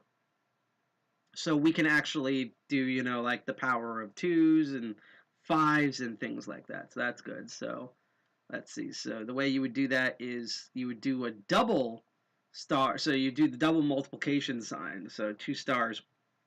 And then the of power you want to do. So 5. I don't know why they don't use carets. Maybe carets mean something else in the language. But you use double stars units on the keyboard. Stars. So we're going to put this to the test. Make sure our zombie DNA is only 16 characters. We're going to make another unit equal to 10 by the 16 power. Okay? That way we can later add module operator. We could add, later on you can use the module operator, the remainder one, aka to shorten an integer length to 16 digits. So let's see. So now we're going to create a new unit underneath the previous unit, unsigned integer, called DNA modules. And we're going to set it to 10 to the power, that double star, of DNA digits. Okay. So let's see, to the power of. All right, so I believe we just type in DNA. Oh, cool. It actually has a highlight here. It's DNA digits, and then semicolon, if I remember this correct. And, yep, we did it. Okay, I just have to really watch out for those semicolons there. I like that this is... I wish... Like, I normally program a lot in Ruby. I have looked. I wish there was something like this for Ruby and Python and all the programming. Maybe if I go back to, what was the name of the thing again? Cleverflare, because they also have, let's see, they have Golang, JavaScript, Kubernetes, never mind, Rust. I'll have to check those out and see if they have games that are similar than this, because that's really cool. So now we're going to learn structures, aka structs. So sometimes you need a more complex data type than just signed and unsigned integers. So for that, use what they call structs. So you declare what the structs is, and then you detail what that is, and then it becomes its own unit. So structs allows you to create more complicated data types that have multiple properties. Note, we've just introduced a new type, string. Strings are for arbitrary length, UTF-8 data. So for example, like hello world. The way I remember it from when I was in high school for C++ and stuff is you usually had like integers were numbers and strings were text. Like that's my old school brain way of breaking it down. So again, hello world is it's a string, and that's that data type. Which that tells me we don't have to actually make a struct to declare what strings are. Strings are apparently already built in. So we're going to put that knowledge to the test. So we're going to create some zombies, and the zombies will have multiple properties. So this is a perfect case for a struct. So we're going to create a struct right here, and we're going to name it zombie. No. Zombie.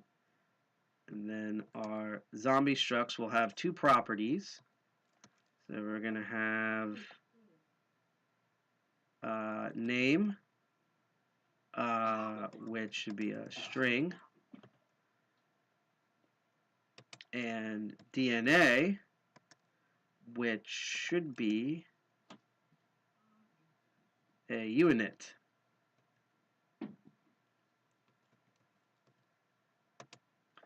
Alright, let's cross our fingers. I probably typed it in wrong, but let's find out.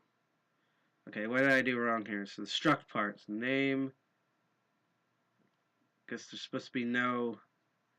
Let me just scroll up. Okay, so there are semicolons. Oh! I'm probably, again, thinking of other programming languages using equal signs. Let's see if that was the issue. Okay, so we have a new issue now.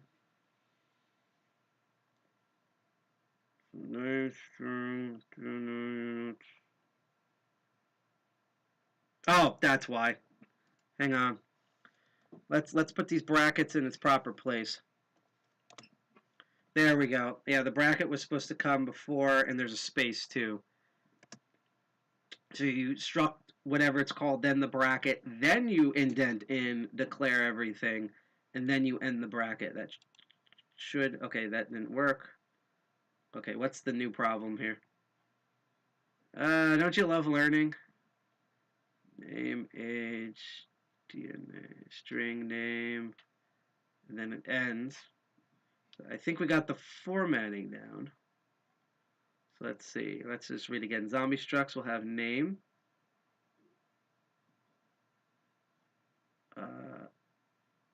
Alright, let's see. I think we did this in reverse order by accident. So what we're going to do is we're going to remove these. We're going to put the stuff we had at the data, the declare at the front at the end. So for string, we're going to have name, and then for the unit we're going to have DNA. I think that's where I screwed up. Let's find out. Yep, that's where I screwed up. I just reversed order things because I'm probably, like, my brain's probably defaulting to some old version of Java or something. Again, I'm really old, and I'm not the best programmer out there, and considering I literally, I'm pretty sure, walked half a mile that I didn't want to, welcome to here. But we succeeded, so let's continue on. And again, if for some reason you get off on watching me struggle to try to do this, and you're curious about future episodes of CryptoZombies, we're going to be doing a lot all the way up until May, and then I have to invent new topics. Or new topics might come up, or you're interested in like my other show, Master of Unlocking, where I do lockpicking and locksport, or Arch-Violent Linux Perspective, which is the other co-founder's show where he talks about Arch Linux and a lot of times in games. He does video gaming on Arch Linux and Linux in general, as well as our meetings, like March 19th, which is our anniversary. Again, you can click that bell and hit like, share, subscribe on Twitch, DLive, or YouTube. When you do that, I get audio notifications and a visual notification pops down. I cheer people on, especially for on DLive, because again, we're trying to hit that crypto superstar goal. When you follow us, it's completely free. There's no like crazy like you have to do like cheers and keep parties going and other crazy stuff. It's just, we want people to keep in loop and stuff, and it's just cool to watch our followers grow. And again, I would say at 9:45, even if we're not finished with this, I'm going to go on DLive, and we're going to put out all of the lemons for free. So if anyone's out there on DLive, hopefully you'll probably get a good amount of lemons tonight. So that will be really cool. So stick around for a little bit. So now we're going to do my other favorite thing. So we just did math operators, and we did structures. And now we're doing arrays. The way I like to think about this is that awesome human being Steve Irwin was killed by a ray, or a ray, and that's how I kind of feel about arrays. Life gives you lemons, then you run Trump Tower. So let's see. Let's see what it says about arrays here. When you want to collect a collection of something, you can use an array. For those of you who are super unfamiliar with programming, basically arrays are a way to put multiple string data or data types in one thing where it can index and find them, as opposed to making and declaring each individual variable like an idiot. You instead organize everything in an array poorly like an idiot. So in Solidity, there are fixed arrays and dynamic arrays. So they show here an array with fixed length of 2 elements. So like here, you declare what is like a unit or a string. You in the bracket put the number, and then you typed in fixed array. Let's see, another fixed array that contained 5 strings. So you can do string array, and then a dynamic array, which I don't know if that means you could do strings or units or just units. I guess it's just unsigned integers. A dynamic array, which has no fixed size and can keep growing. So that way it doesn't have a set number. It just grows and shrinks depending on the situation. It's just a lot like the way my lady friends describe other areas of my body. So those are the 3 types here. So what we're going to learn with arrays here is we have fixed arrays. There are number types that are set number, and then you can have string arrays, which only have a certain amount of either characters or word phrases, and the dynamic ones, which can adjust on the fly without you having to do solid input. So you could actually scale along with whatever signed or unsigned integers you put in. So you can also create an array of structs. Okay, so that's neat, using previous chapter. So person struct. So see persons. I don't know if you enter normal brackets and they become italicized like that or what, but I guess maybe we'll find out. People, dynamic array, we can keep adding to it. Okay, so you can put person, then whatever the thing is. Okay. Remember that state variables are stored permanently in the blockchain? Remember we did the 16 characters in this program before? So creating dynamic arrays or structs like this can be useful for storing structured data in your contract. So again, it's like database programming. So the other thing they're going to say here is public arrays. You can declare an array as public, and Solidity will automatically create a getter method, getter done, for it. Syntax looks like person. I don't know if that happens automatically, so I'm just going to say italicized brackets, declares public, and then the word. Okay, so that's how that works. And semicolon. Have to remember semicolons here. Other contracts would then be able to read from, but not write to this array. So this is like CDs with R and RWs. That's good to know. So as I said, it's a useful pattern for storing public data in your contract. So cool. So you have the option for public and private. That makes sense because, again, this is designed for building smart contracts. You would have to have public information, and then private information is just to store down the chain. Makes a lot of sense here. So we're going to put this to the test with my limited amount of brain cells, and then I have to go quickly rehydrate again. So we're going to want to store an army of zombies in our app. So they're going to want to show off all of our zombies to other apps. So we want it to be public. So we're going to start below the struct here. And this is before the end bracket. That's why I have to scroll down. So we're going to create a public array of zombie structs and name it zombies. Okay, so if I think I did this right, we can do zombie, and then we're going to do normal brackets, right? I think that's how that works. And then, let's see here, public zombies. All right, probably going to be wrong, but we're going to find out. Okay, so what went wrong here? That went wrong. Zombie structs. Let's see. We have the struct there. Okay. I'm going to try to copy pasta these italicized. See if that makes a difference. No, they're just normal. Okay, so I'm going to scroll up here. Let's see. Oh, remember I said we need to watch out for these? Let's see if that works. Semicolon. Yep, see? Semicolons are always the bane of programmers' existence. This is why they pay literal monkeys to look through programs and find semicolons in programs. Ah! All right, but we got through this. And so I'm going to click on to the next thing here, and I believe I can do this fast enough where we don't need a music break, so just give me a moment, and I'm going to refill some water. So I'm literally for half a second going to put it on the Be Right Back page, and don't go anywhere. I'm literally going to be back in a couple of seconds, so hang on a moment. Here we go. Ah.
And we're back. We are now back. So I told you it took a little bit longer because the ice cube tray was trying to fight me, but we are back on this. So let's get back here. So let's see. We've now had an overall structure of the program here. We've also taught it what compiler it should use, which is very useful in the language. That actually impresses me. We learned how to declare the contract. We learned how to do unsigned integers and signed integers. We've learned how to create unique data types known as structs. And we've learned how to do arrays. In this case, this is a string array. So now we're going to do, this keeps getting better and better. We're going to do the fun part of a lot of modern programming language, which is declarations. In this case, it's function declarations. Let's see, a function declaration in Solidity looks like the following. And give me half a second because I'm just checking on time. Okay, so we're near the 9:45 mark, so I'm keeping that in mind, 15 more minutes. All right, so let's see. Functions eat. Why are they making me hungry? Why? I need food, and they're making me hungry. Functions eat hamburgers, and then you do, let's see, string memory, the name, and the unsigned integer, and the amount, and then you declare it as public and end it. Okay, so the sample function they showed, named eat hamburgers because they like making me hungry while I starve. That takes two parameters, a string, as we saw in string memory, and an unsigned integer, aka the uinit. For now, the body of the function is empty. Okay, so that's between the public part, right? Note we are specifying the function visibility as public. We are also providing instructions on where the name variable should be stored in memory. String memory here and underscore name.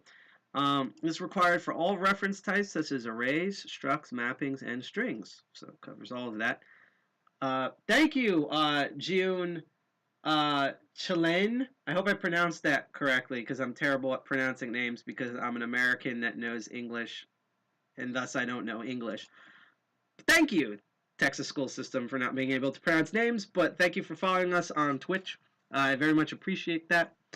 Uh, if you have any questions, by the way, as well as anyone else in chat, or you have cool comments, or you want to make fun of my hair, or talk about my actual physical blockchain or whatever, make sure to let me know in the comment section. I love interacting and reading with the comics, especially since it's a nice break and retrieve from me trying to code while running on half a calorie and no sugar. No, I'm not on a diet. This day just sucked that much ass. If you like lurking and you like learning, keep lurking and keep learning. But I just want to let you know I love talking to chat. So thank you. So if you or anyone else has any questions, go right ahead and chat. And again, for all the DLive watchers, hopefully there's a couple. Like what we do on Crypto Barons at 9:45, we're gonna send out a bunch of lemons even if we're not done with the stream. But honestly, I'll probably be done with the stream around then. So let's see. So what's a reference? Well, there's two ways to which you can pass an augment to Solidity function. Okay, so this is how we pass it over. You can do it by value or by reference. So by value, Solidity compiler creates a new copy of the parameter's value and passes it over to your function. So that would allow you to modify that value, and you don't have to worry about the value of any of the other parameters that you've put in. So it's kind of isolates that by itself. And then you have by reference here, which means your function is called with a reference to the original variable. Thus, if that variable changes, the original variable gets changed. So we can either containerize it and just have all future variables be spin-offs of the main variable, or we actually adjust the variable itself. So that's good to know. So that's the by value or by reference when we do reference types in these function declarations.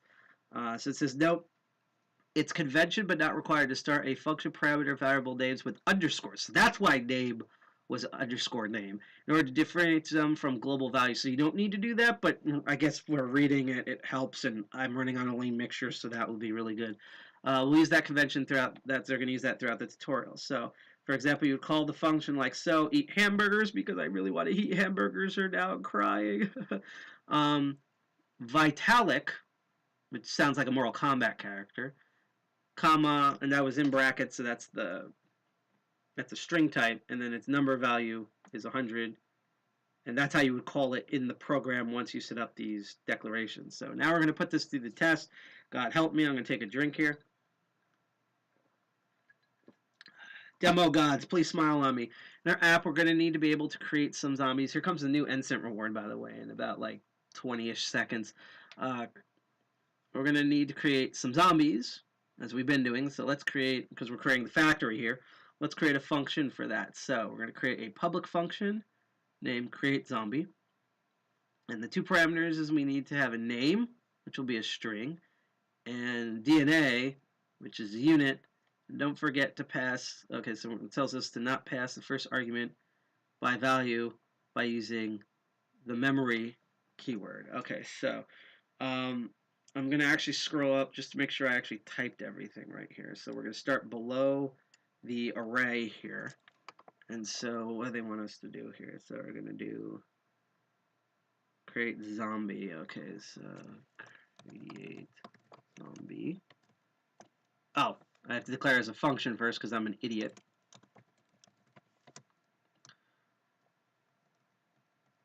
So create zombie. Okay.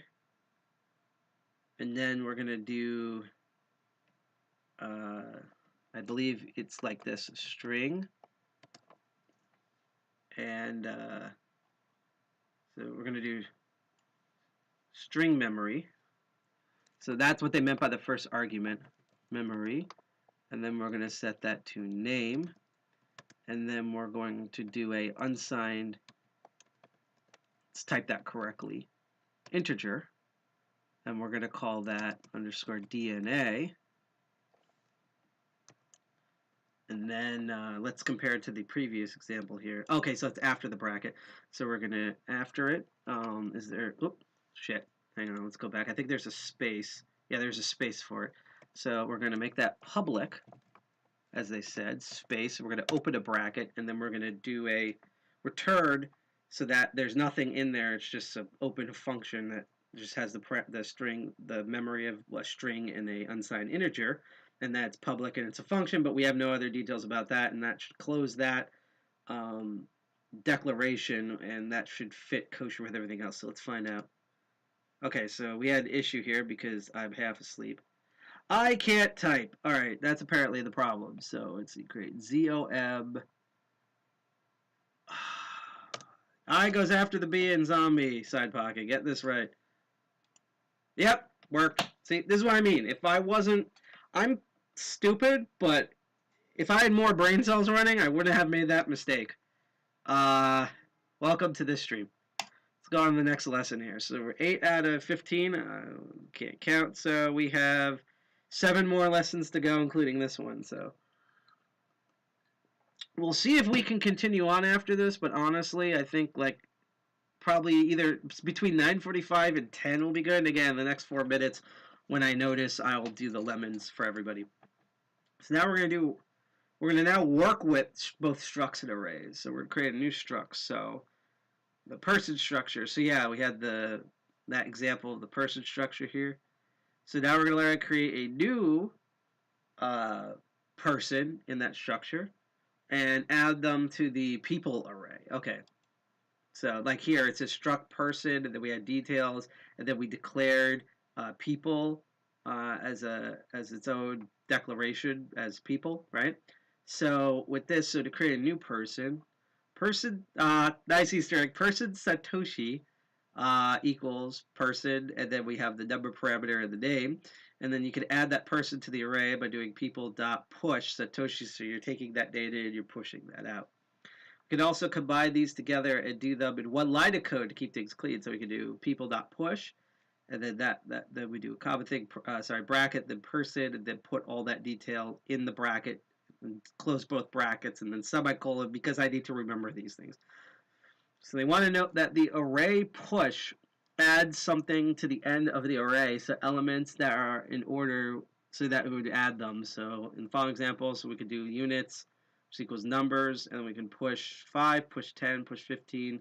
So now the number is equal to 5, 10, 15. So now we're going to apparently put this to the test. The final brain cell.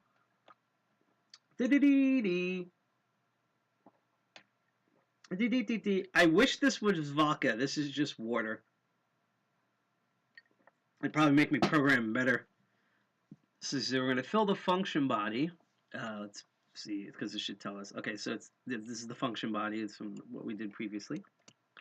So it creates a new zombie and adds it to the zombie array. The name and DNA for the new zombie should come from the function arguments. So we're going to try to do it one line of code. So let's look at the previous example. So we're going to create a new zombie. It's going to add to the zombie array, and then we're going to create the name, and then the name and DNA should come from the function argument. Okay, so this is the part where I actually have to think, and I'm going to be stupid. So let's do, so create a new zombie. Okay, so we're going to do zombie push. I did it again with the I and the B. Push. Let's see. Zombie, I guess. And we're going to, so that's the double bracket. And then we're going to do, let's see here. I guess we're going to put down the name and the DNA. I'm trying to remember what order it told us to do that in. Name and DNA. Okay, so it's probably in that order. Or maybe it should be reverse order just because that's kind of like the thing there. So we're going to do name and then, sorry, DNA and then name. And we'll do this in like that sort of thing. And then we will close that off with a semicolon. And I don't know if any professional programmers are cringing right now, but we're going to check the answer. It's probably going to be wrong. Okay, so something's wrong in it, so... Whole thing's wrong. All right, yay. So let's see. So we're going to fill the function body, so it creates a new zombie. Add that to the zombies. So maybe... Let's see here. Let me just see how they set it up, the one line here. So the new person was in here, and then creating the person, adding it to the array. So I think the problem here is that, let's see, you can create a new zombie. So maybe that should have been capital Z. And then this one should have just been ZOMBIES. Let's find out. Okay, no. So we have an issue with lowercase zombies. Alright. Problem with the two Z's. And then the data type. So maybe, let's see, add to some. I'm going to try the reverse of this. So we're going to go and make this zombie. And then we're going to go back and make this the zombies. Let's see if that works. Error again. So I think we're right now. It's just the whole DNA and name thing. Maybe this doesn't need quotation marks. Let's try that. Alright, so it seems like the problem is still the DNA and the name. Do we have to make a unique name for it? Shouldn't it have just generated on there? So maybe let's try to make up something. Okay, so it's supposed to be 10 times the DNA digits, and our digits is 16. So let's do, because we can't go higher than 100, so we can't do 201. Let's make something funny. I'm going to try this. So we're going to do 69. And then let's call our zombie... What's a good zombie name? Let's just try Fred. Okay, it still has issues. It's still the issue. Maybe what I'm doing, maybe I actually need to set the parameters, but it's actually in the order that's supposed to say with the name and the DNA. So let's try this. So we're going to do name and then unit. I just want to make sure there's no, like, dings here. Alright, let's try again. Still have an error. Okay, so the problem is, oh, it's not unit. It's, I keep saying unit, but it's U-I-N-T, unsigned integer. Okay, so right now, so we did zombies push, so that's us making a new struct, and then now that we put that, it's a new zombie, and we're going to get from that the name, the string memory of this, the string that's stored in the memory, which is the name, and the other string stored in the blockchain memory, which is the unit number, which is what the DNA is. So, or because I can't read, the problem's not even that. I should have put in DNA. Let's find out there. Yep, that worked. See, I can't. I did the actual coding variable as its function, even though that's not supposed to be. It's like saying yes equals yes. Again, lean mixture here. So hopefully we're not going to be on lesson number 9. Let's see. Private and public functions. Great. I'm all about privates, so this should be a fun one. Privates and public. Let's go. So in Solidity, functions are public by default. This means anyone or any other contract can call your contract's function executes code, as we established previously when we typed the word public. Obviously, this isn't already desirable, and that can make your contracts vulnerable to attacks. Aha! Security measures. Here we go. Now we're going to do some blue teaming shit.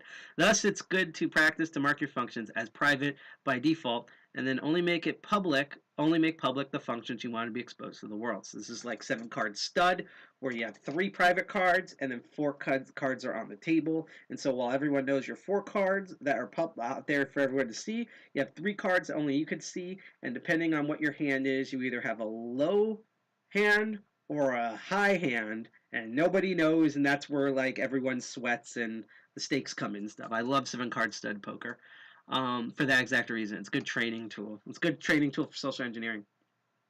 So let's learn how to declare a private function. So let's see. So we have unit equals the unsigned integer, which is numbers.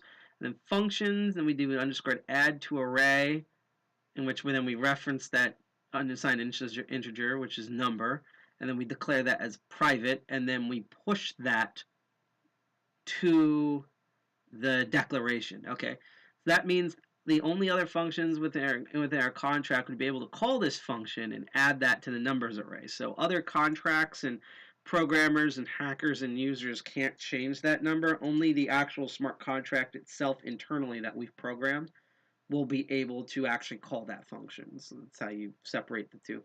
You can see we use the keywords private after the function name, as with the function parameters, it's convention to start private functions with the underscore. So that's kind of our remember. So what I'll do now is, it's 9:51. I'm gonna try to do this challenge. So we're gonna do 10 out of 15, and then when we do that, I'm gonna distribute those lemon tokens on dLive. So I know we're past 70:45, but let's just get this out of the way while I still have some brain cells, and we'll take a short break where I do that, and then we will try to continue on and complete this lesson. So let's see here.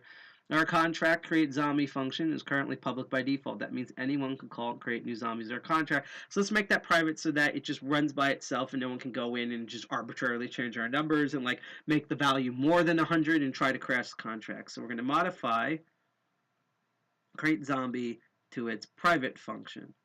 So don't forget the naming convention. Okay, so I believe function. Okay, so that's what we're modifying. So first of all, the create zombie now has to be underscored here.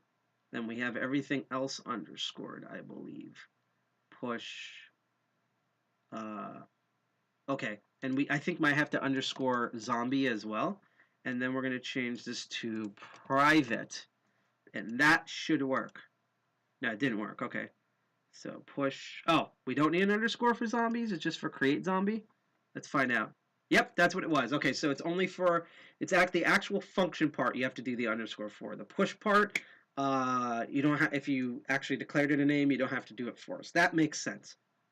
And now that we've got that out of the way, again, I'm going to switch back to my broadcast here, and we're going to go to face mode so that you can't see me do stuff with dLive.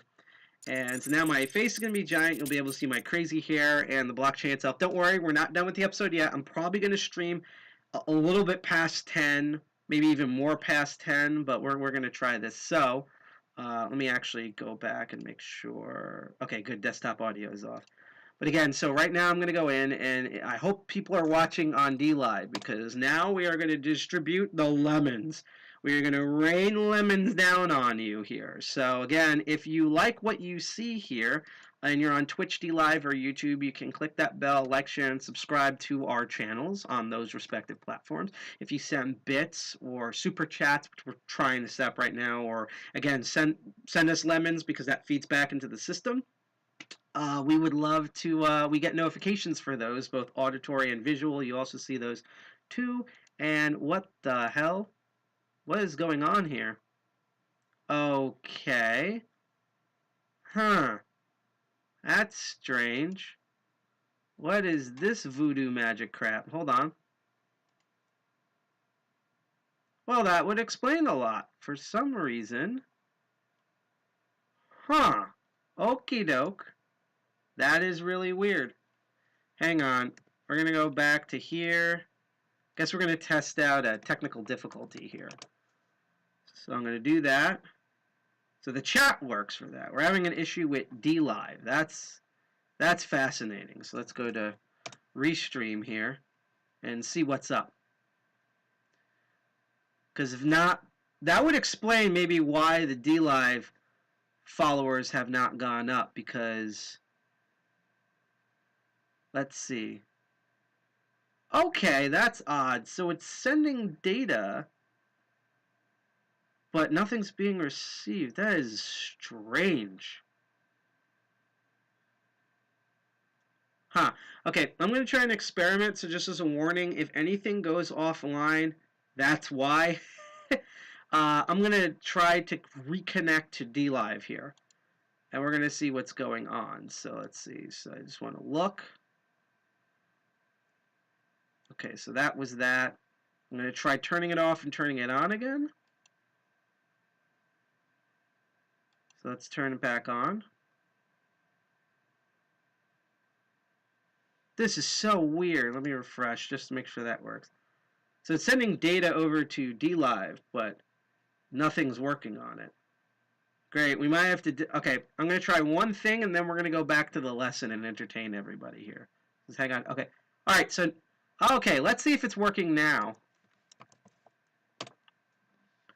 Because it says it's online now. That may have been the issue. Something must have conked out. Don't you love this? This is... I love modern technology. Are we streaming now?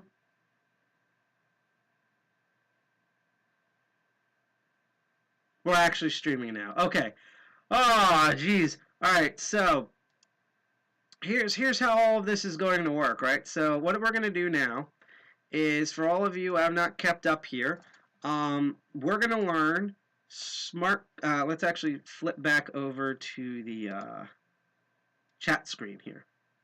So, hi everyone on dLive. Sorry, we had a weird issue earlier. I thought we were streaming to dLive this entire time, but apparently there was a weird glitch, and now I'm getting really paranoid. So, real quick spiel. Hi, welcome to Crypto Barons. This is where I teach blockchain and cryptocurrency technologies as technologies. Like, sometimes we look into bit to markets, and sometimes we look into programming stuff. We look into markets, and sometimes we look into community stuff, but we mainly look at, like, how blockchains work, what makes certain cryptocurrencies different from other cryptocurrencies, how they implement their technology, and we try to run things ourselves. On this episode, we are basically learning how to program smart contracts in Solidity, which is a programming language designed to make smart contracts for blockchains, by this really cool program that was made by the cool online portal made by Cleverflare, which is built on the Loom in the subsection of the Loom network, which is a blockchain technology similar to, which is built on Ethereum, that is called CryptoZombies, where basically you build a dApp video game, aka the zombies, the zombie factory and stuff itself, and you learn how to make a smart contract, aka learn how to code in Solidity. And so with this, now you can build smart contracts, you can build decentralized applications, and it's just a cool way, it's a gamification way to learn. And again, this entire time I thought we were on dLive, apparently we weren't. I found that out because normally this is when we distribute the lemons. So what I'm going to do is now I'm going to try to stream to 10:30, and basically before the end of our stream, worst comes to worst, it'll be 10:30. I just want to give dLive people enough time to show up and see everything. That's when we'll distribute lemons. So everyone on dLive, if you go follow us, we're trying to get 100 followers. If we get 100 followers on dLive, and that's completely free, just hit the subscribe. Doesn't cost you anything. Doesn't cost you lemons. Doesn't cost you cryptocurrency. Doesn't cost you fiat currency. Just follow us, and that'll give you alerts for like our upcoming DEF CON hacker meeting, which will be our 4-year anniversary, by the way, so it's going to be a big one. Awesome surprises and shit on March 19th in March.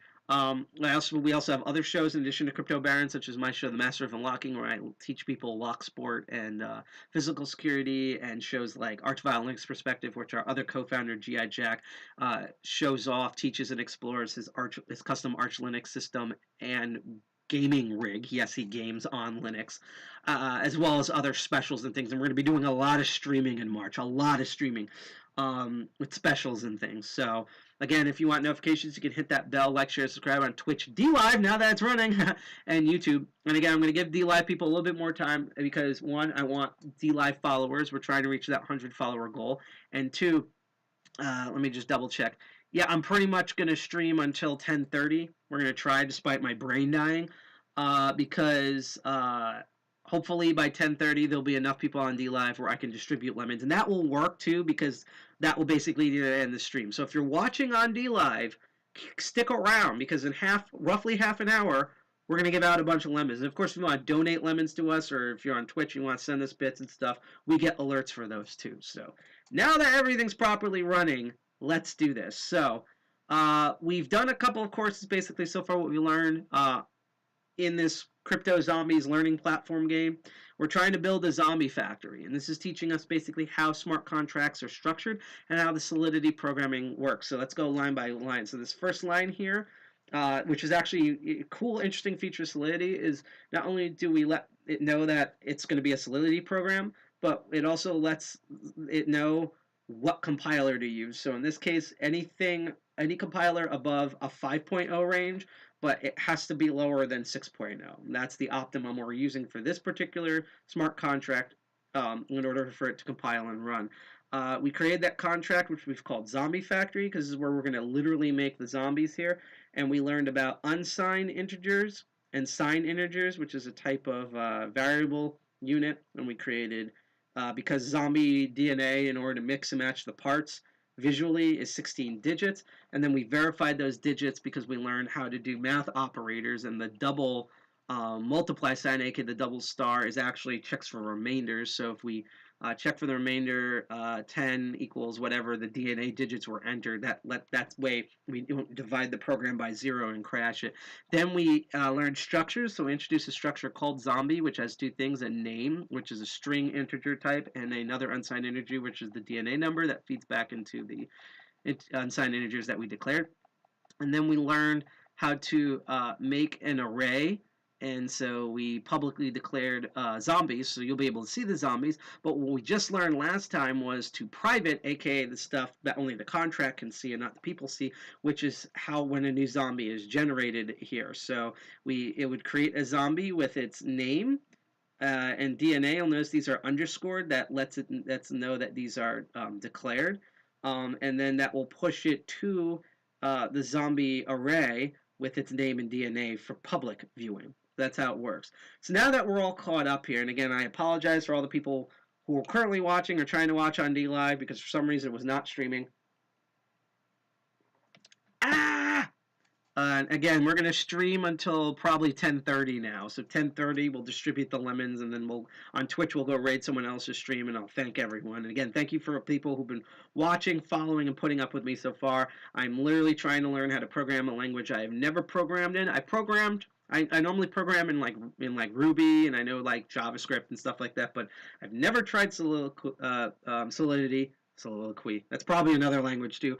Never programmed in Solidity. And I thought this would be a cool way to learn it. And it doesn't help that because of all sorts of factors today, I'm running on 2 brain cells that are fiercely humping each other to try to create a thought that I can type out. And you've seen me screw up programs making spelling mistakes and stuff so far. So we're continuing on learning. So now we're going to do, and thank you, Balco Cud 0 on Twitch for following us. Thank you so much for following us on there. But I'm trying to use the remainder of my brain cells, and we're going to go back to function. Also, for all people on DLive, or if you're on Twitch or YouTube, if you have any questions, just let me know in chat. I love answering questions like why my hair is so screwed up, the blockchain necklace I'm wearing, what we're talking about here. If you want me to re-clarify, if my sound is low, if my sound's too high, if you can't hear me at all, or if you just want to say something stupid, but hopefully it's something that's not so stupid, I ban you. Please let me know. I love talking with chat. Otherwise, if you're just here to lurk and learn, keep lurking and keep learning. So again, now we're going to learn more about functions. So in this chapter, after we've made this program, and we're going to apparently start after the functions, the function we already created, about function return values and function modifiers. So return value from a function, the declaration would look like this. So we'd have a string before, what's up, dog? Up, dog. What's up, dog? What is up, dog? A function, say hello, right? We make that public, returns the string memory, and we would return the greeting. So in Solidity, the function declaration contains a type of return value in case this is the string value that we declared here in the public returns.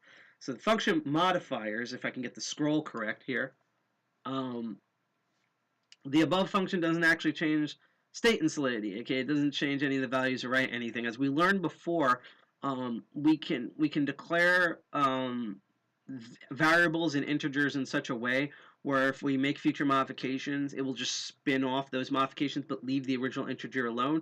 Or we can do it so that the original integer itself is changed when modifications happen to it. And that's probably what they might mean by there. So in this case, we could declare it as a view function, meaning it's only viewing the data, but not modifying it. So this public view returns in the string memory. So Solidity also contains pure functions, which sounds kind of alt-righty, but whatever, which means you're not even accessing any data in the app. Okay, so it just literally exists as a data type, but it's just there, you don't see it.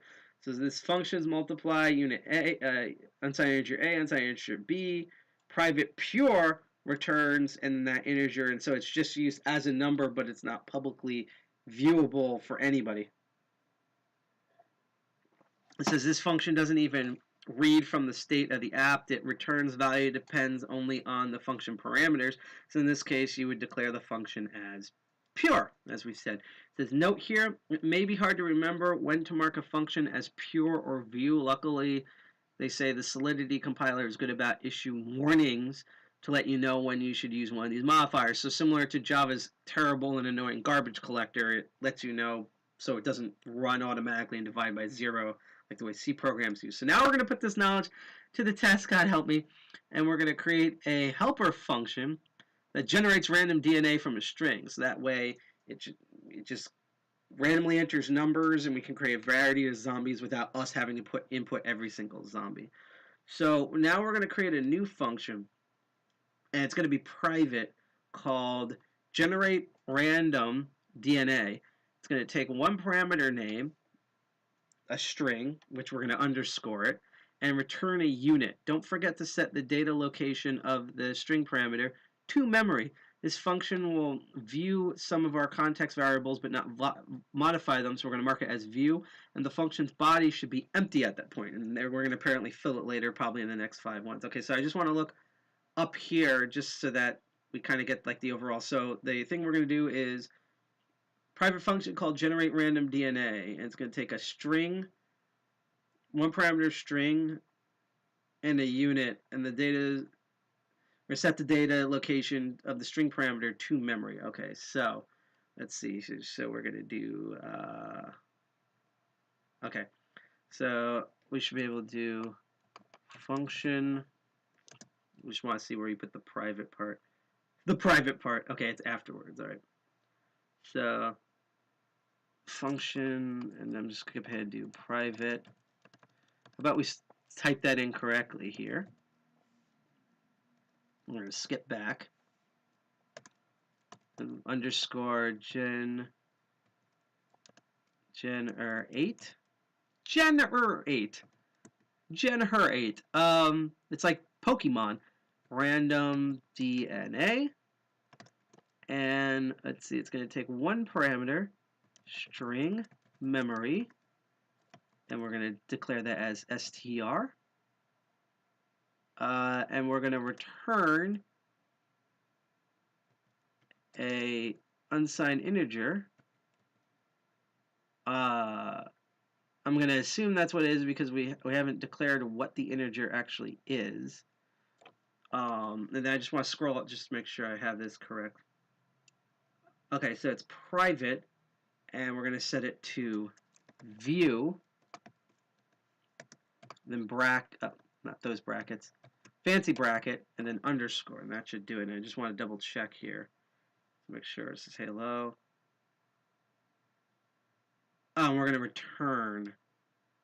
Okay, I gotcha. All right, so private view returns. All right, hopefully that should work here. So if we did this correct, we created a new private function, which comes after this set, called let me just double check, generate random DNA, and that should have a string set to the data location will be in the memory of the chain itself. That will be just string, so underscore str, and then it's going to return a unit. And let's just double check up here. So returns. Oh, okay. We're probably going to have to add that in too. Okay, so wait a minute. Public returns view string mem. Oh, okay. Actually, we're doing this wrong. I think we're doing this wrong. Okay, so what we're actually gonna do is we're gonna try it first, and they'll probably be wrong. But I think I have to move all of this and put it in the actual returns. The comment appear returns. Okay, so actually we have to put in unit, and we're going. Sorry, not unit. I keep saying that. Unsigned integer. We're going to remove this unsigned integer. And hopefully this might run, if otherwise I might have to move this part over to here because I'm a stupid person. And also that even though this is private, we also don't want our contacts variable, we also want to view some of those variables but not modify them. So we're going to set private view and then it returns a unsigned integer. So cross your fingers. It's probably going to be wrong, but we're going to find out. Oh, wow, that whole thing actually worked. Wow, we actually I actually typed that out completely right. Holy shit. If this was not uncensored one and now I have to pee, I would totally take a shot right now. But, you know, we're keeping today's Crypto's Barons as PG as possible. So we're going to move to the 11th lesson, even though I really have to pee eventually. Chapter 11. How do you pronounce that? That's not what Chapter 11 is called. Kikak 256? Keccack? Kikak? Kitkat? Kikak? Kikak? And what is this, like a parrot name this? 256. And typecasting. Something that I'm very familiar with. Typecasting. Brown nerd. That's my typecast. Anyhow. So now we want our generate random DNA function return a semi-random unit in order to endlessly generate zombies because we're building a zombie factory. So how do we accomplish this? Ethereum has a hash function called Kikak 256 built in, which is a version of SHA-3. Cool, modern one instead of most which do SHA-1 as we've covered previously when we covered security coins last September, and also when we did our first episode with blockchain, we just used, I think, SHA-2, so even though that's the more common one. A hash function basically maps out an input to a random 256-bit hexadecimal number, as we covered in the first episode of Crypto Barons. Slight change in the input will cause a large change in the hash. It's useful for many purposes in Ethereum, but for right now, we're just going to use it as a pseudo-random number generator. Yay for pseudo numbers! Also important, Kikak 256 expects a single parameter type of bytes. This means that we have to pack any parameters before calling Kikak 256. So for example here,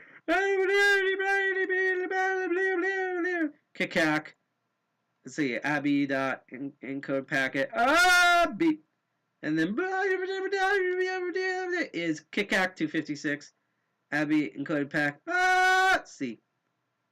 So as you can see, the return values are totally different despite only one character change in the input. Okay, so we can see that there. So from the B and the C, we got two different numbers here. And that's why we have to encode pack for that, and that will generate those numbers. As you can see, the return of, okay, so note, secure random number generation in blockchain is a very difficult problem, as we've covered in the past couple episodes, including that September security blockchain cryptocurrency tokens. Our method here is insecure, but since security isn't the top priority in our zombie DNA, it'll be good enough for our purposes, unlike the coronavirus. So now we're going to learn about typecasting here. So it says sometimes you need to convert convert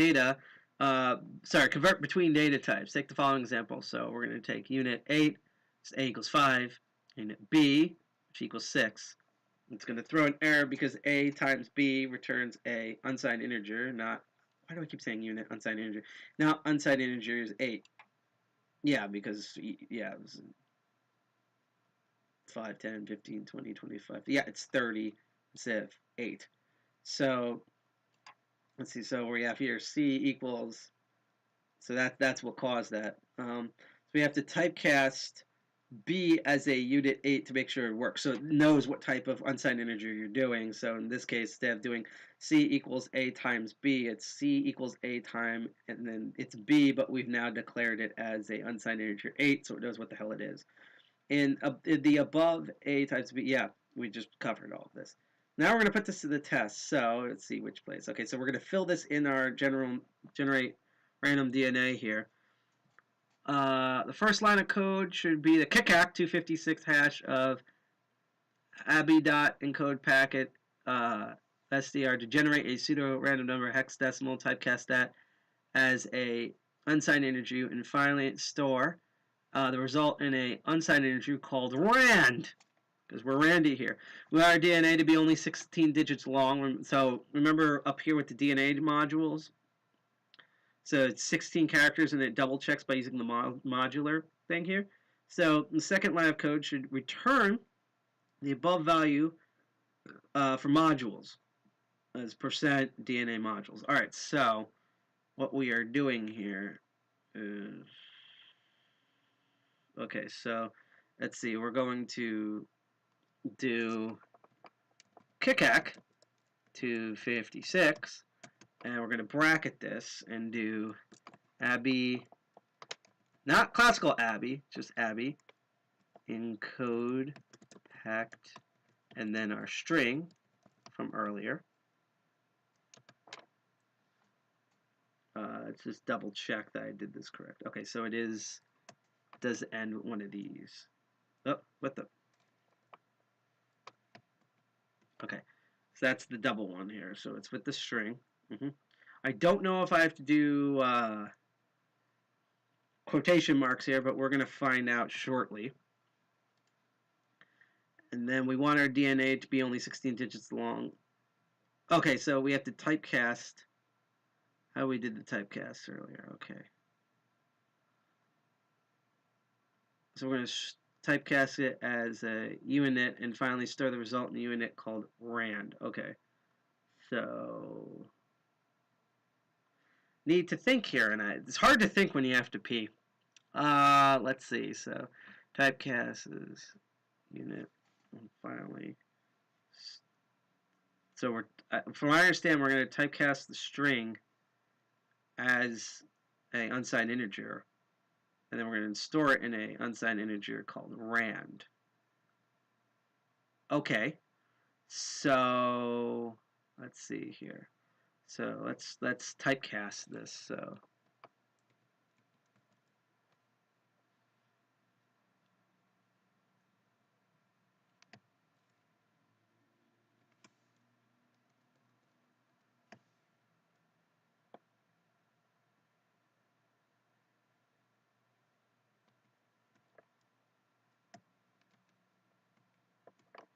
okay, so we have one there, and then another, and then another. So hopefully that worked. Let's see. So the second line of code should, a little confused here. Second line of code should return the above value to DNA modules. Okay. So let's see here. So let's do return the above value modules. Okay. So we're gonna. God, I'm running on such a lean mixture here.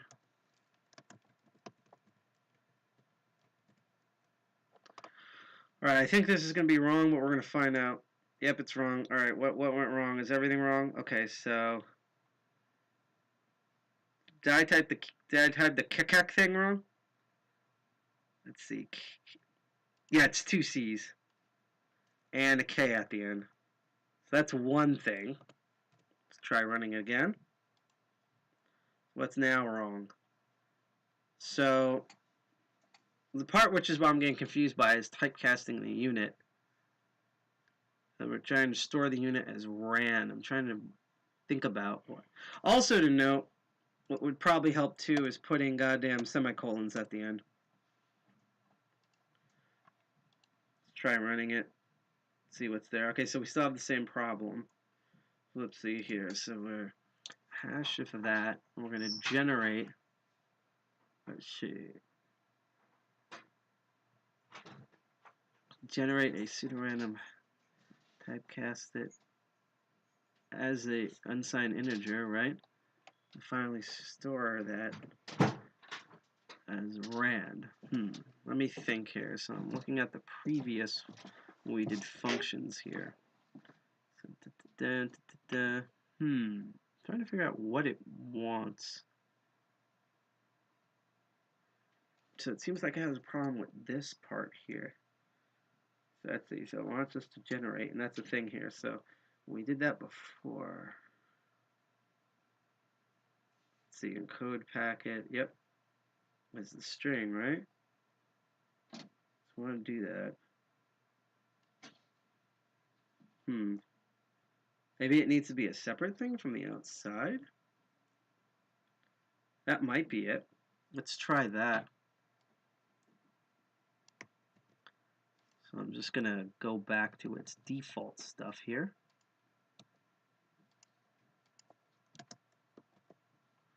Okay.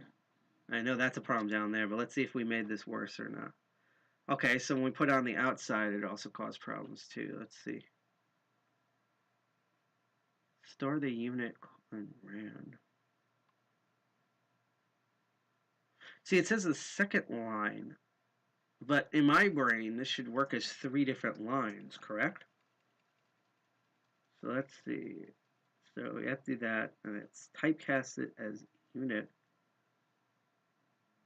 Maybe I need to do equal rand. We're going to find out here. Okay, it's the other way around. Let's see.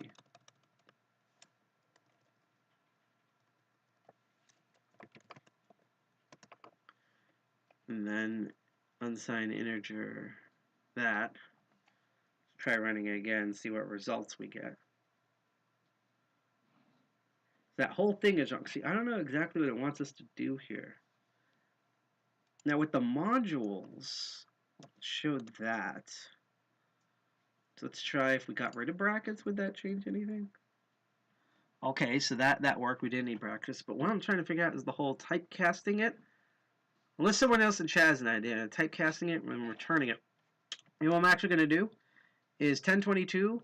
We're going to go on another very short break.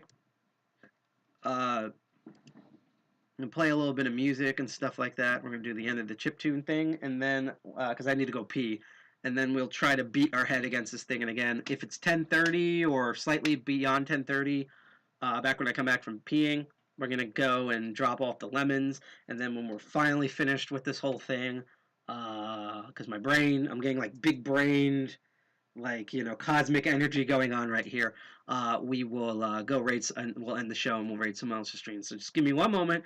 I need to go do the tinkles, and I'll be right back. Otherwise, enjoy the music in the meantime. Oh.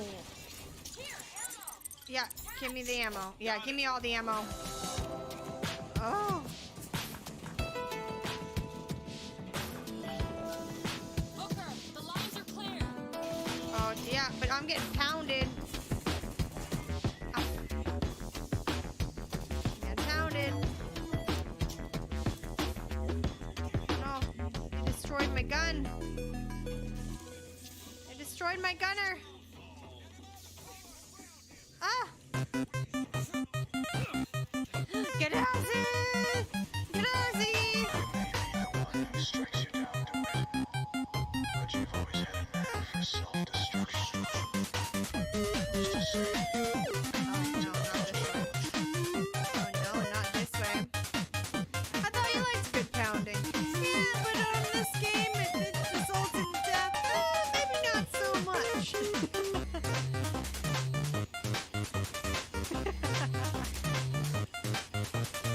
Oh, snap. That's what she said. Got him. Oh. Uh-oh. Oh, that was the dumbest decision I think I've ever made in my life. That was very dumb. That was very dumb. That was a dumb movement on my end. Reload. Dismount. Here we go. Nope. Do I try to kill those things? No. Let's just go. Let's just get out of here. Let's just get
And we should be back.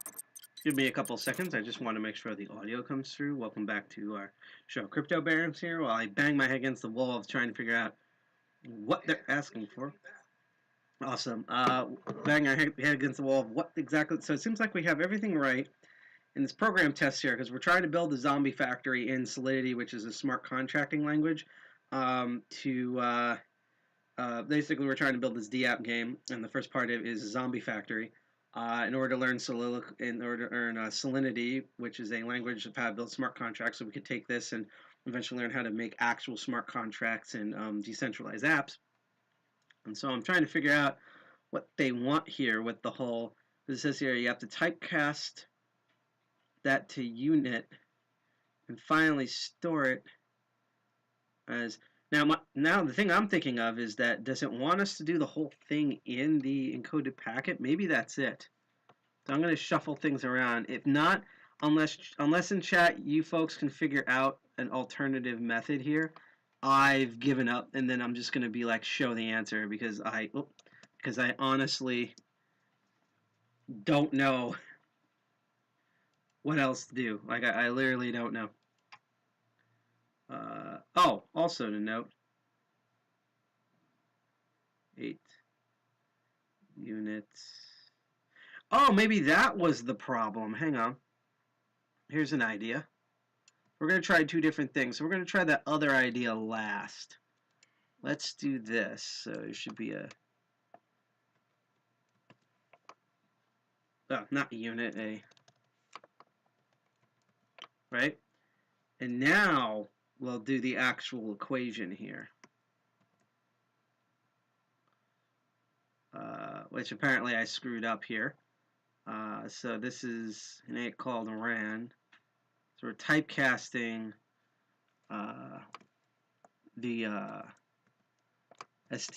string variable here. And that's how that should work. So we're going to try this and see if it works. If not, then I'll try it the other way. And then honestly, I've kind of given up here.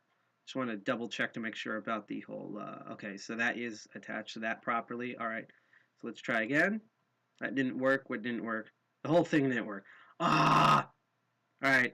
Unfortunately, chat, I've given up, so I'm just going to do show me the answer and see how they wanted to do the whole typecasting a unit and then storing that unit as RAM. So let's see, blah, blah, blah, blah, blah.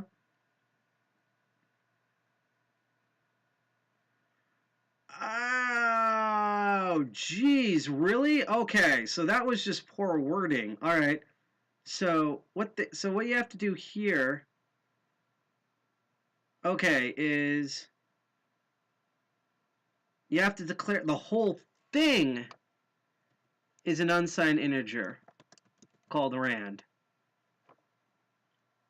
And then that equals, so you're doing the actual typecasting, the whole KCAC 250. Okay, that's how you do that. That was just weird wording because it should have been the other way where it should have been like the way I would have worded this is like first line code should be blah blah blah, then typecast the whole line as a unit and then store that unit called rand. See, that would have made sense. Okay.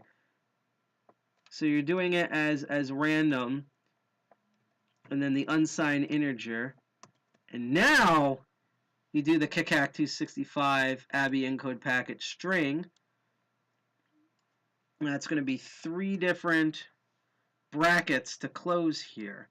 And then at the bottom, yeah, you return that as rand, it being checked as a remainder to DNA module. So that's how that works. See, I got confused because it made it sound like you have to do the KCAC 265 hash first, then you typecast it and then put a unit called rand, when in actuality this is it's like parsing Japanese.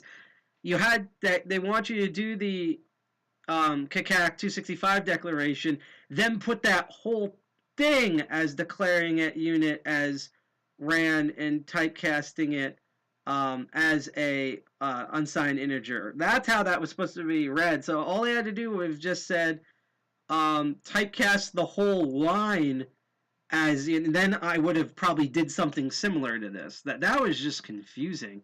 Just want to double check here to make sure we did everything right. So yeah, unsigned integer ran. Yep, and it's going to equal that to kcac 260. Yep. Just make sure I have enough brackets here, and then we're going to return that random number and double check it with the DNA modulus that we did, which is that remainder checker where we check the remainder of it by 10 to make sure that it's 16 digits. That's what that whole thing was about. Okay, so that was confusing. I don't know if it's from the lack of brain cells. I honestly think it was just because it was worded poorly. But that was the 11 out of 15 challenge. Let me double check, see what the time. Okay, so it's 10:31. So what I'm going to do here is we're going to finish the rest of this. But I just want to quickly flip it over to Face. And we're going to do what we tried to do last time. And we're going to go to DLive. And we're going to distribute the lemons right now. So if anyone is out there that's on DLive, I hope you're watching. Because we're about to do the thing. Because before it wasn't streaming properly. And now we're going to do it. So hope you folks didn't miss out here. Again, I apologize for not being on earlier. It was just a whole thing that was going on. So I'm going to put in a custom amount here. I'm not going to say what it is on air. I'm going to submit that into the treasure chest. And now we're going to distribute that to everybody. So if you're watching on DLive, you have the next 30 seconds to get a crap ton of lemons. Otherwise, you'll have to wait to either our next meeting or the next episode of Crypto Barons. So just putting that out there. So that's what we're doing right now. And so while that's going on, we're going to do the spiel real quick. Again, if you like the content that you see so far, if you want to know when future episodes of Crypto Barons are happening, when you want to know when our next meeting is, which will be on March 19th, and hopefully we'll announce details about that later this week. You want to look at my other show, the other shows such as my other show, which is Master of Unlocking, which will be next Sunday, not tomorrow, the Sunday after tomorrow, March 7th at 8 p.m. Eastern Standard Time, where I teach lockpicking and lock sport, as well as other shows such as Archvile and Link's Perspective by co-founder G.I. Jack, among our various specials and other content. You can hit that bell, like, share, subscribe on Twitch, DLive, or YouTube. On DLive, we're trying to reach 100 followers so we can be Crypto Superstar and do a lot more with our DLive account. And again, I apologize for everyone watching on DLive right now that we basically did not realize that Restream had a boo-boo and that we were not streaming on DLive this entire time because I had to do some corrections with some other accounts, and apparently I had to do them with all the accounts. But I know we were streaming on Twitch because we get followers on Twitch and stuff like that commenting and things. And again, if you have any questions or comments about my crazy hair, the actual literal blockchain that I'm wearing that was donated by G.I. Jack, what we're talking about with Solidity. Why do I want to say Soliloquy? I think that would have been like a better name for the platform. But anyhow, the Solidity programming language, smart contract, cryptocurrencies in general, the Loom network or anything, or if you can't hear me, if I'm too loud, too soft, too big, too small, or just right, let me know in the comments. I love talking and reading in the chat and the comments. Otherwise, if you like lurking and learning, then just keep lurking and learning. Just know I really love talking to people in chat. So if you want your voice to be heard, then let it be heard, and I will comment on air. So we're going to go back to the chat screen now here. And so now we're on Chapter 12. We're going to finish this. We're going to get through all 15, and I think that will be a decent episode. We'll probably return to CryptoZombies later this year. Like, I'm thinking if something wrong happens in the next 2 months, I'll go back to CryptoZombies and we'll keep learning this language. If not, I would say probably around May we'll do a return to CryptoZombies, or actually we could probably do the advanced lessons during October this year as like a spooky thing because, zombies. So that's doing that. But we're just going to do this opening thing. We're just going to make the zombie factory and be done with it. So we have 4 more lessons, including 3 more lessons, including this one, so 4 more technically. So now we're at Chapter 12, putting it all together. We are close to be done with our random zombie generator. So as a refresh here, we told Solidity, I always want to say Soliloquy, Solidity which version of the compiler to use. We have started our contract, calling it the zombie factory. We've declared how many DNA digits to be used to create the zombies. We also created a checker that will check for the remainder, so that way someone doesn't enter a value that's over 16 characters, and thus it divides by 0 and crash. We explained the structure of what our zombie is going to be, which is its name and the number DNA. We have declared that you show these zombies publicly, So when we run the app, we should see them publicly. And then we learned how to do 2 public declaration functions with arrays. We told it how to create a zombie, which is we store in our blockchain in our smart contract here the name and the DNA, and that's going to tell the blockchain what to do. And that's private, so this is something that the users will not see, which is the random generation itself. They'll see the zombie results, but they won't see the actual randomization effort, which pushes that as its name and DNA. And then now we also then told how you actually generate the random number for that DNA, which is also private, but you can review the returns for it. And we declared that it was really confusing, but as a unit called RAND. And then we are then checking the remainder from RAND with DNA modules, which again is our check balancing system. Make sure we don't enter more than 16 digits. Okay, so now we're going to create a public function that takes an input, the zombie's name, and uses that name to create the zombie with the random DNA. So when people input a zombie's name, that will create the 16 character generator. So now we're going to, that was really short. We're just going to have to do all of this. It's trusting us here. So below the generate random DNA, we're going to create a public function called random zombie. It will take one parameter named name, which will be a string within the data location set to memory. So it noted here that declare this function public, just as you would declare the previous functions private. So that way, if we're copying and pasting, we're not doing something wrong. First line of the function should return the generating random DNA up here. Function on name and store in a unit. This is going to be a lesson called rand DNA. The second line should run the create zombie function as we did above, and function and pass it name and our rand DNA, and the solution will be 4 lines of code including the closing thing of the function. Okay, so let's see here. So we're going to create a public function. So function public. Just doing that right off the bat. And it's going to be called create random zombie. And what we're going to do is we're going to take one parameter named name, which is a string, memory, and that's going to be stored in memory here. So, and it's going to be called name. And let's see. I think that really should be it. I was just making sure here. Okay, so now we're going to detail the fancy brackets. So the first line of the function, that's what's going to create the 4 lines, is it's going to run the generate random DNA function on name, and then store it as a unit named rand DNA. So now we know how to, sorry, a random integer. I keep saying unit because it looks like unit to me because I'm basically drunk without drinking or being drunk. So, because that's how tired I am. So again, so it's like what we did above. Remember that confusing thing? Now we know what it's asking for. So we can kind of do this. So we're going to do an unsigned integer named rand DNA. And let's see, and we're going to store that as a unsigned integer, and that's going to run the generate random DNA. So that should work.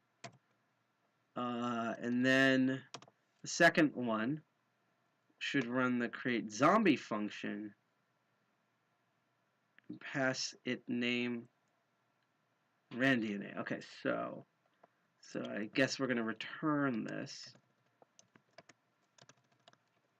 Can't type. All right. Just run the create zombie. Okay.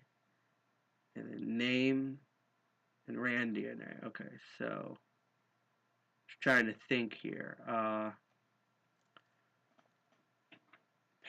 trying to think about passing it. So it should be. Let's see. Trying to think of what math identifier. Maybe it's the same as the previous one, or I don't think it should be doing remainders. Pass it. So, let's see.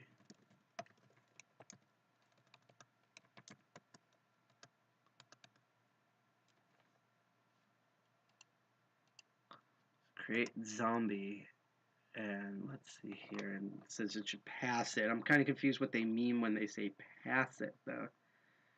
That's where my stupidity's coming. It doesn't also help that I can smell that the stove is ready, which means, again, at the end of this episode, when we raid another Twitch stream, I'm gonna go cooking and then I'm gonna die for a couple of days because live coding. This is what happens to my brain. This is why I don't do it often, but I'm doing it not only to learn, but for your education as well as your entertainment for watching me struggle with this.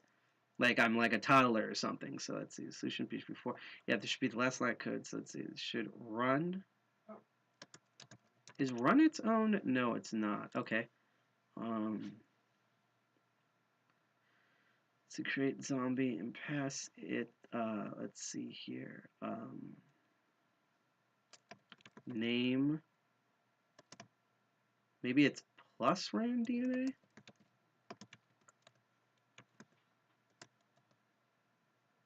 Okay. Let's find out. Okay, so there's something wrong with it. Let's see what's wrong. So the declaration thing that we did apparently was dumb. Let's find out why.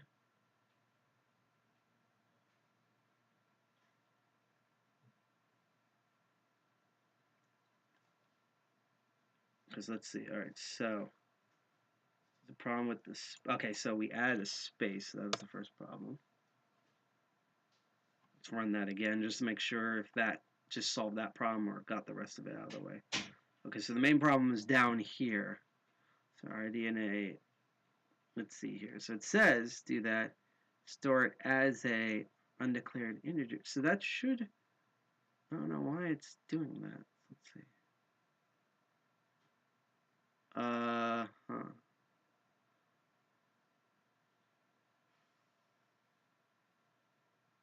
Rand DNA, store it as a, maybe it needs to also know. Maybe that is the thing. It needs to be double bracketed. Let's find out. Okay, so apparently that was not it. Jack's probably laughing at me right now. So let's see. I'm going to do my last sip of water here. So the problem is that, let's see. So generate random DNA function, right? We're going to store it.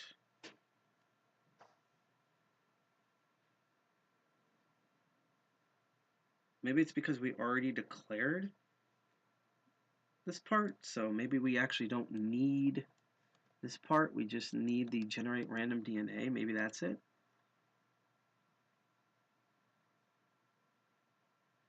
Okay, I don't know why it's having a problem with the semicolon here. So that seems to be mostly normal. Let's see. That previous one was right, so I don't know why there's a new one. It's disabled? Hang on, let me check something. I think we had like a thing and like I guess everything's like not working. Ah, good point. Huh, that is bizarre. Let me go into full screen mode. I'll take a break from trying to figure this out, and we're gonna go into face mode again. And I'm just gonna do some stuff, and I'm gonna check Twitch chat because YouTube. But that's strange. Okay, so I'm just gonna double check what our YouTube stream shows because I'm on the TV next to me. I have a simple view of that, so that is weird. Huh, okay. I don't know if I can do this live, but I'm going to check in here and try to find out. Let's see, public, blah, blah, blah. Advanced options. Okay, category.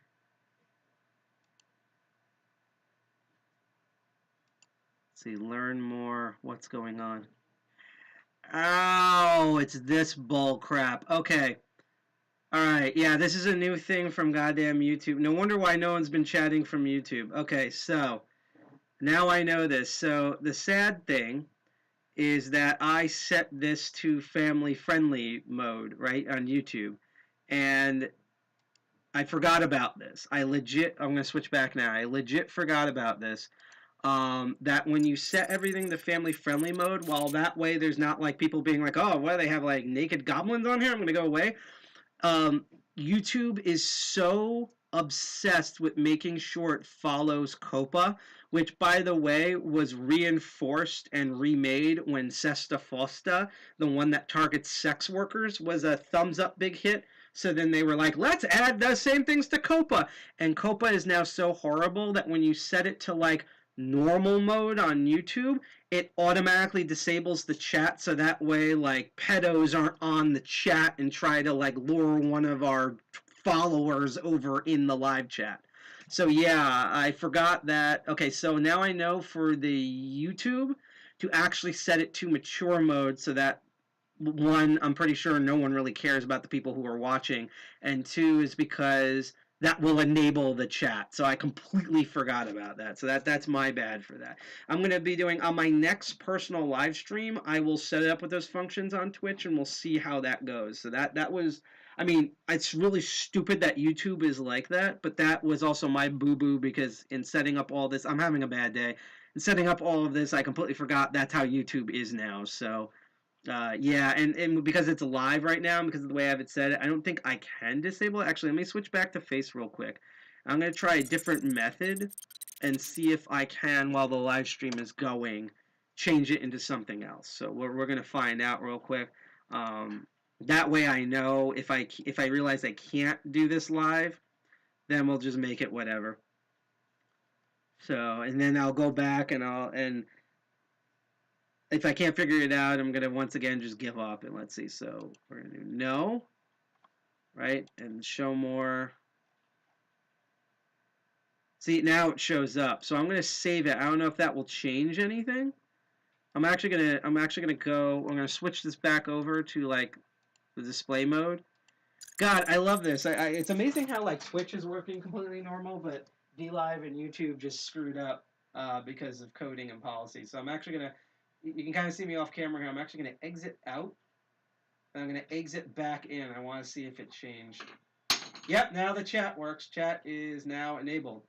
So yeah, I have to remember that on Twitch, except for G.I. Jack's show, I have to put it in normal mode. And on all YouTubes, I need to put it on mature, non-children's mode, because then that will allow the YouTube chat to work. So, sorry, YouTube. Your platform sucks so much that's why now if you're able to chat, I can now see Powerburb, who asked the question, can now type here. And yeah, it has worse latency for some reason. That sometimes happens. So yeah, that was the thing. So again, I apologize, even though it's technically not my fault. This program, however, what we're doing right now, I'm still trying to figure out what is the fault. So let's see. So now its problem is the return value. So second should run. Pass it off as... Okay, I'm just going to follow. It says I'm just going to delete these things and see what it does. I might actually do another bracket, maybe, and then we will... Let's try this, and if not, I honestly don't think of any... I can't think of anything else to do. Okay, so that didn't work again. And the whole line's apparently the problem. All right, I give up. I want to see how you're supposed to do that second line, so I'm going to do show me the answer. There we go.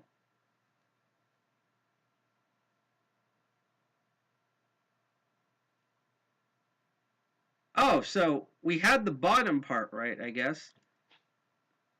The issue was the top part for some reason. Oh no, I see. Okay, so here, ran DNA. Let's see. Okay, yeah, I forgot the name part. Okay, yeah, because it has to be stored in a unit called name. That's what I forgot. In the same way the above one was string, it also had to be a name. That was the only thing. So the bottom line was a problem. I had to just run create zombie and then do those two parameters. But the top one was I forgot to put the actual unsigned integer name as, oh, and it's underscore name, as underscore name. And then that way I can use underscore name in RenDNA. So that's how that works. So, yay. All right. That makes kind of sense. It's like I've been debugging live streams while trying to learn a new coding language at the same time, and I'm going crazy.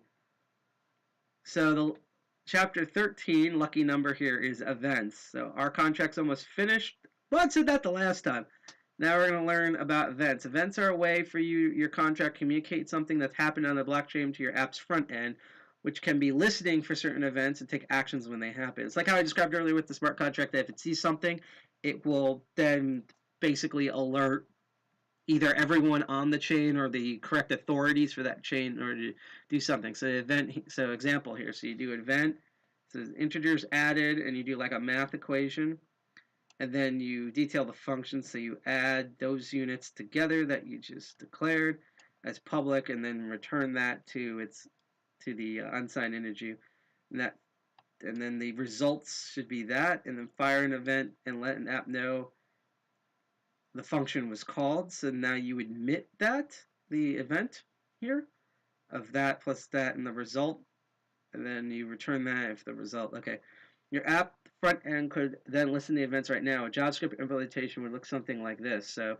JavaScript would be your contract dot integers added function error result, which then pulls all the data from up here. Okay, all right. So because they like torturing me here, where do we put it? So we declare an event up here, and then we add then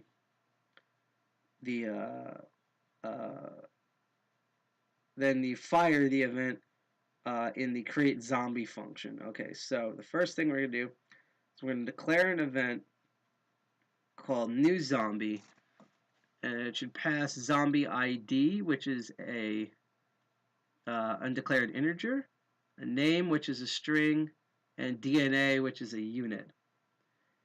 TypeScript a lot. Yeah, apparently, again, like I said, it was apparently primarily based off of JavaScript, but they mentioned it's like a mix of JavaScript, C++, Python. It's just like this weird mutt of a language. I'm mostly liking it so far. I'm not liking these descriptions. I don't know, it's because it's making me think harder, and I don't like to think, but we're going to find out here. And so then we're going to modify the create zombie function to fire the new zombie event after adding the new zombie to our zombies array. Let's see, you're going to need the zombie ID. Array push returns unit of new length of the array.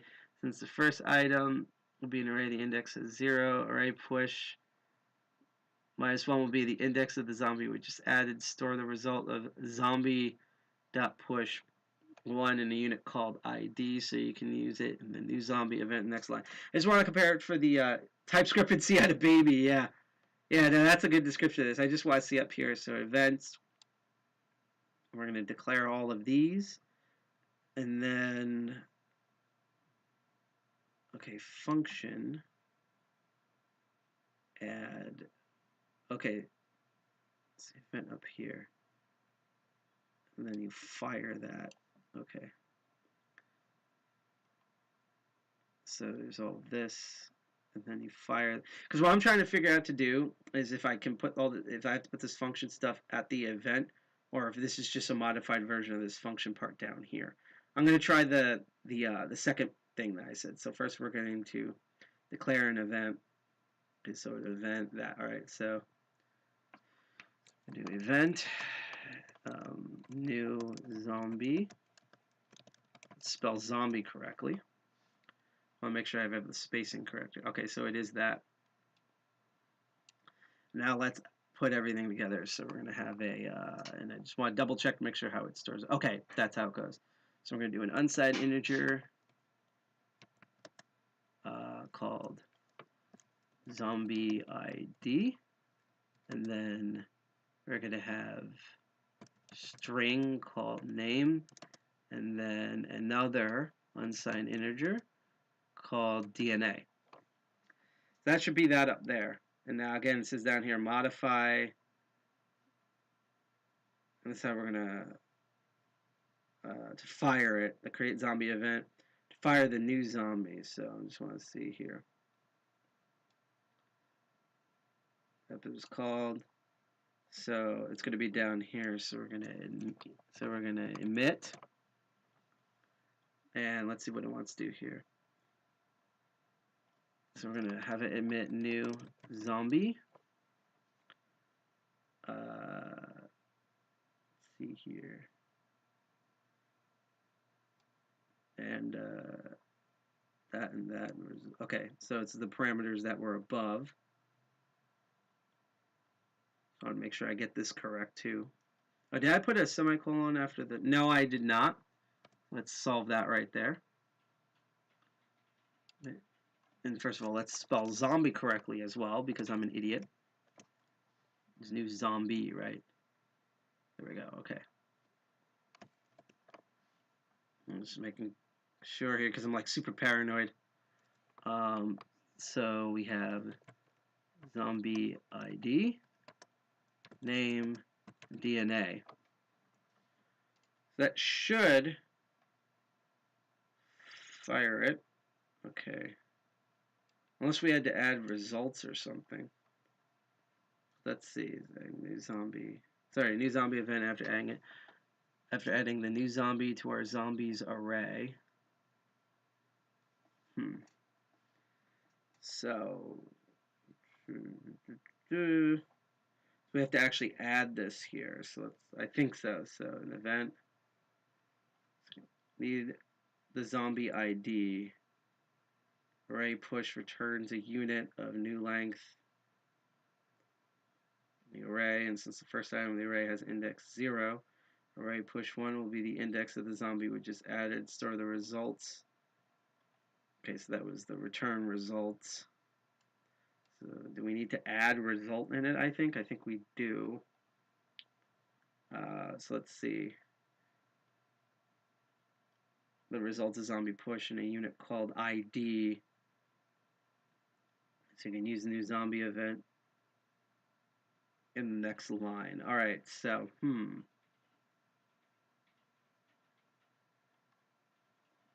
So I guess we're gonna have to add, I think up here,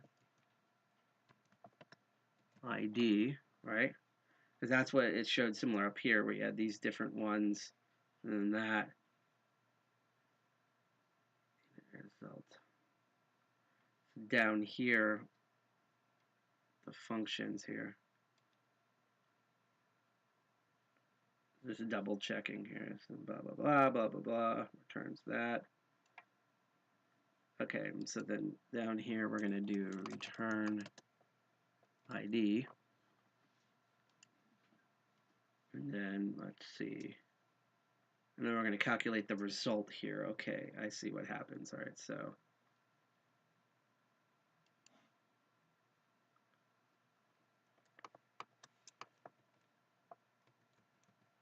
We're probably going to get this wrong, but we're going to find out. ID equals. Let's see what they want to do here.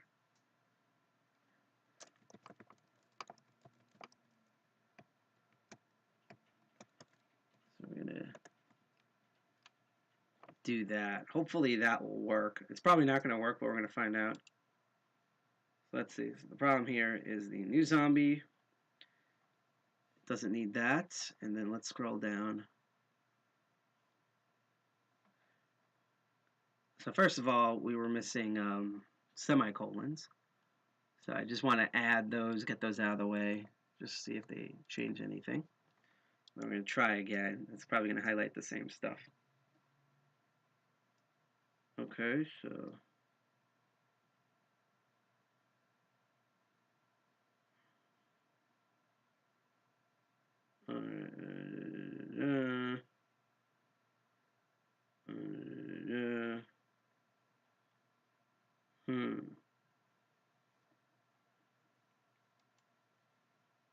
I would technically classify this as like there's supposed to be an episode where like me and N Commander get tortured, and I'm like, my brain's like, this should count for the torture, but I'd still rather make that a dedicated episode. I also know exactly what I'm going to do for my own torture. I'm just literally waiting for N Commander to not actually be tortured in real life so we could actually do the torture thing. New zombie, so you can use the new zombie event in the next line. Right, let's go back up here and just try to fix the main things. So I think, so it doesn't need this, apparently. I'm going to try again. Okay, so that part's fine. So let's go down to here. So zombies, so it doesn't want that. It also has an issue with this, with the push part. Zombies, so the results. and a unit called ID, right? Okay, so apparently we don't need the return part according to this. I just want to see if that changes anything. Okay, so now we have a new problem here, which is the new zombie ID. ZOMBIE ID? ZOMBIE ID. Did I do a misspelling there? ZOM ZOMBIE BIE ID. ID. The only mistakes here, so I'm trying to figure out why it's not happening. The ID name plus DNA. So let's see here. I know this is not the most exciting part, but hopefully everyone's being amused by. It's probably a super simple answer that everyone watching now knows, but they're not telling me because they like watching me getting tortured. So let's see. Undeclared integer equals it needs zombie ID. So range push returns a unit.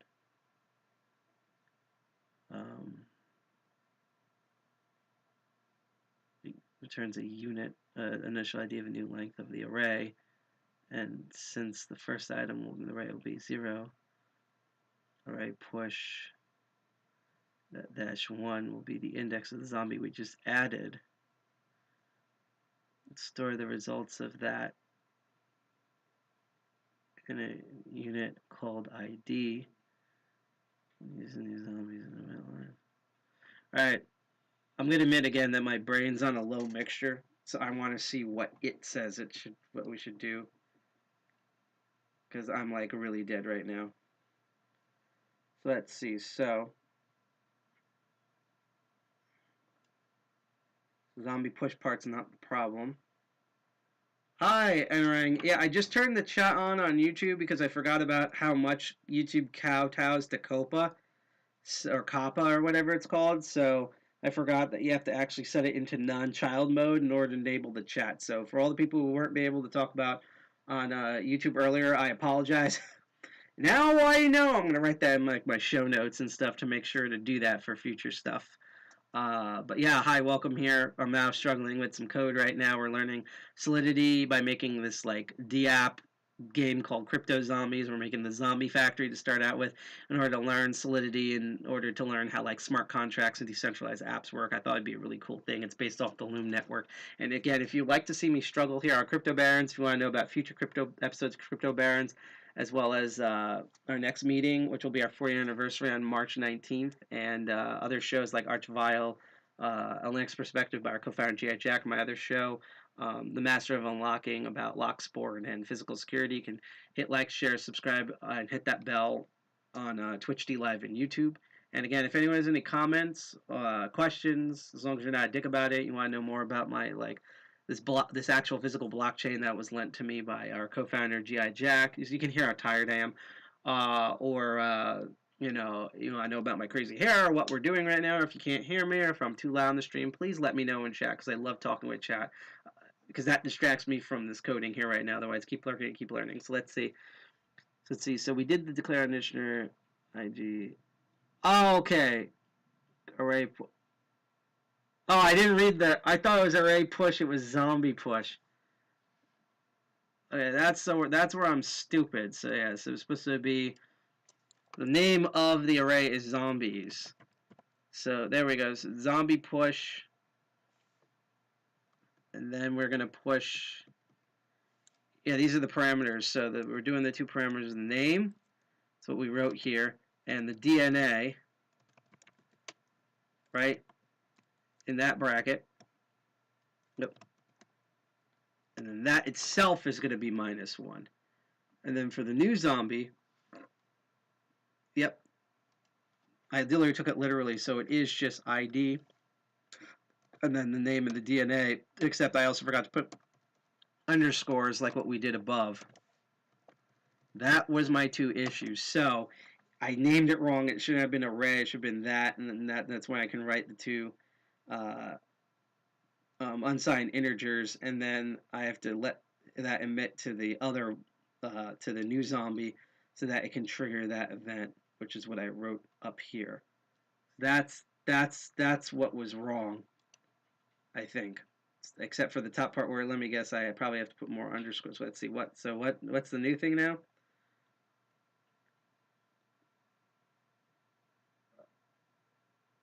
Okay, so zombies push.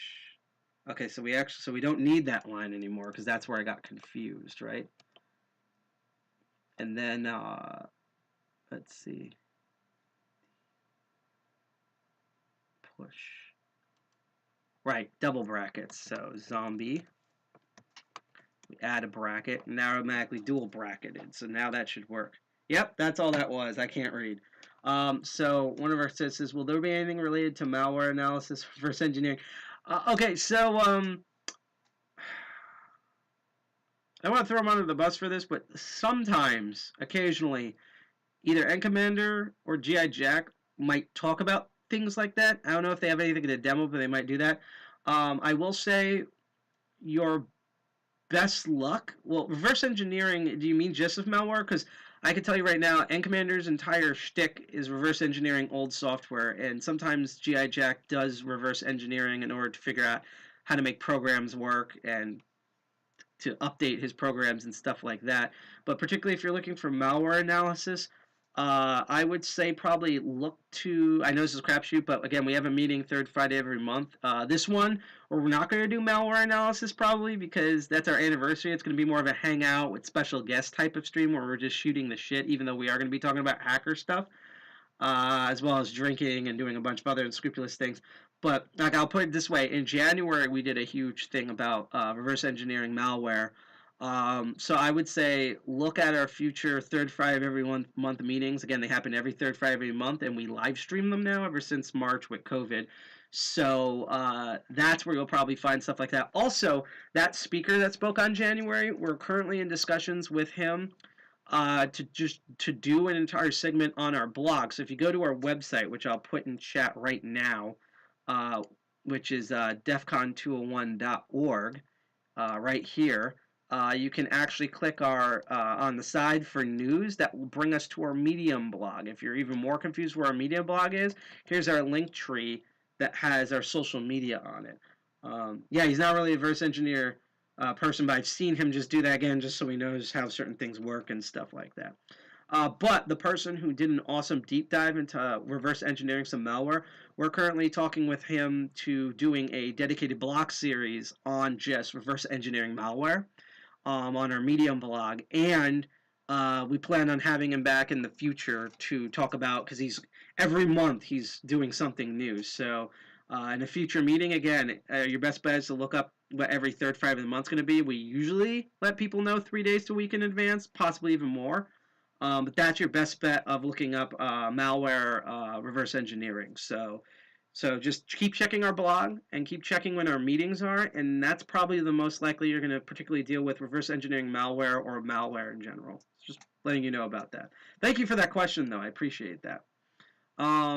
We also are planning on their future meetings to have more stuff about like careers and things like that. I've actually been thinking of second half of the year of making that into its own show with some of our like partners and friends of mine, but that's another subject for another day. So what we figured out is that I can't spell so far.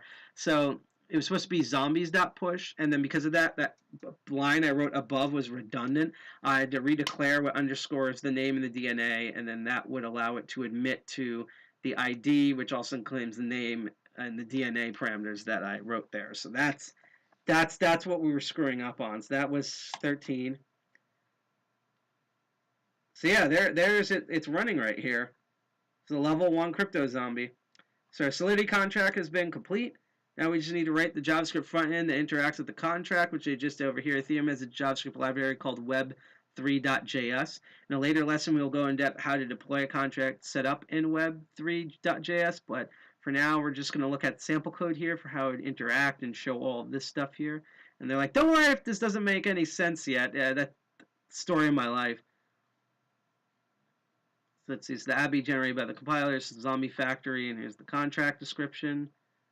And then it's going to run that contract, and then it brings up the button function, which is the click to randomly generate the zombie, which I don't know if that's even here. Oh, here we go. So we're going to enter a name here. Actually, because our co-founder, let's just call him Jack. Yep, and that you can actually see the numbers change in real time. That's basically what Jack looks like in the morning when he just wakes up. So yeah, so it basically using just the word Jack, it generated 2 sets of numbers that add up to 16 characters, not more and not less. And so based on those numbers, which it then checks the remainder of, it picks the different heads, eye, shirt, and the colors of all of those. Let's try my username. So it basically made a like kind of two-spirit non-binary zombie, which works. He has the camo pants and a business shirt, but some lovely eyes and some purple blood over there. So that's what that did. And you can see it has like the 0.2 there, and it does the remainder, so it probably rounds down to 997, and up here for 298, that's 8, so it probably does like 299 and stuff like that. And this is, again, what you're seeing here in real time is the front end. Let's actually try DEF CON. There we go. That's like that's a type of zombie too. A little bit more decor right there. I guess all of them have the camo pants by default. And let's just try an original one where we named him Fred. Yeah, it looks like a Fred. That looks like someone who takes a frag grenade to the face. Actually, I'm curious about something. Oh, cool. So it's also case sensitive.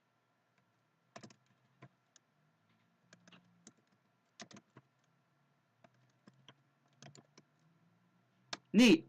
So it's also case sensitive too with the generation. But what you're seeing over here is we're using it's auto generating. We're not doing this in real time because then I would have jumped out the window. Ethereum's built-in JavaScript library called web3.js, and using JavaScript we can basically make this GUI front end that shows all the stuff that is generated publicly by the smart contract. Because remember, we made certain things privately where, again, you don't actually see how it generates the numbers. It just shows, like when we type in a letter, it just shows the results that come from it, but you don't actually see the thinking process. And that way it's, I won't say more secure, but at least that way it's not like there's not just like data just flying everywhere that it's not reading. Let's see, what our JavaScript does is take the values generated by zombie details above, which we did in the smart contract, and again, that's storing it directly into the chain, and uses some of the JavaScript, or as they call it, browser-based JavaScript magic. I doubt that it's magic. It's more like JavaScript's more like a fart, but whatever. In this case, it's view.js. Swap out the images and apply the CSS filters, which is probably why things are not going all the way across the screen as it does in CSS.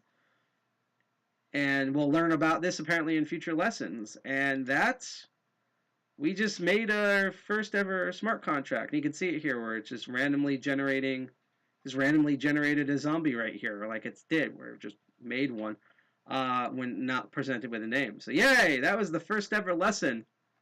And we can now share it to our friends, which actually, I'm going to do a funny thing, if it will allow me this. And I'm going to share this on our Insta to kind of celebrate that I'm going to add in side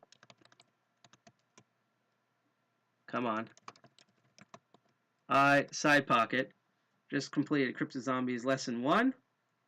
And I'm actually going to let that run because we're going to switch back to the full face mode here. And I'm actually going to find the YouTube link because that's going to be the one that's going to be permanently archived. And I'm going to put the YouTube link in the tweet that we made. So I'm going to copy the link location.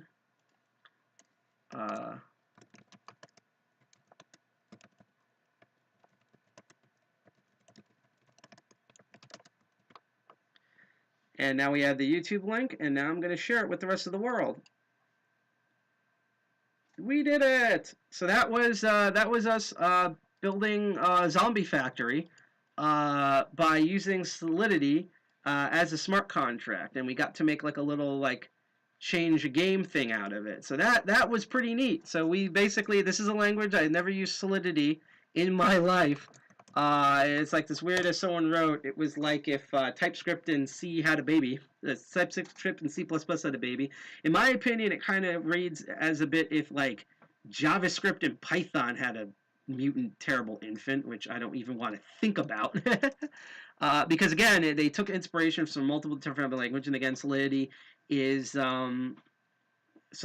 a language that's specifically designed for Ethereum to make smart contracts on Ethereum and Ethereum-based blockchains in order to make dApps and wallets and other cryptocurrency type applications on your chain, whether it's using the Ethereum or Loom tokens itself, or if you generate your own ERC20 or ERC30, 383 or above token.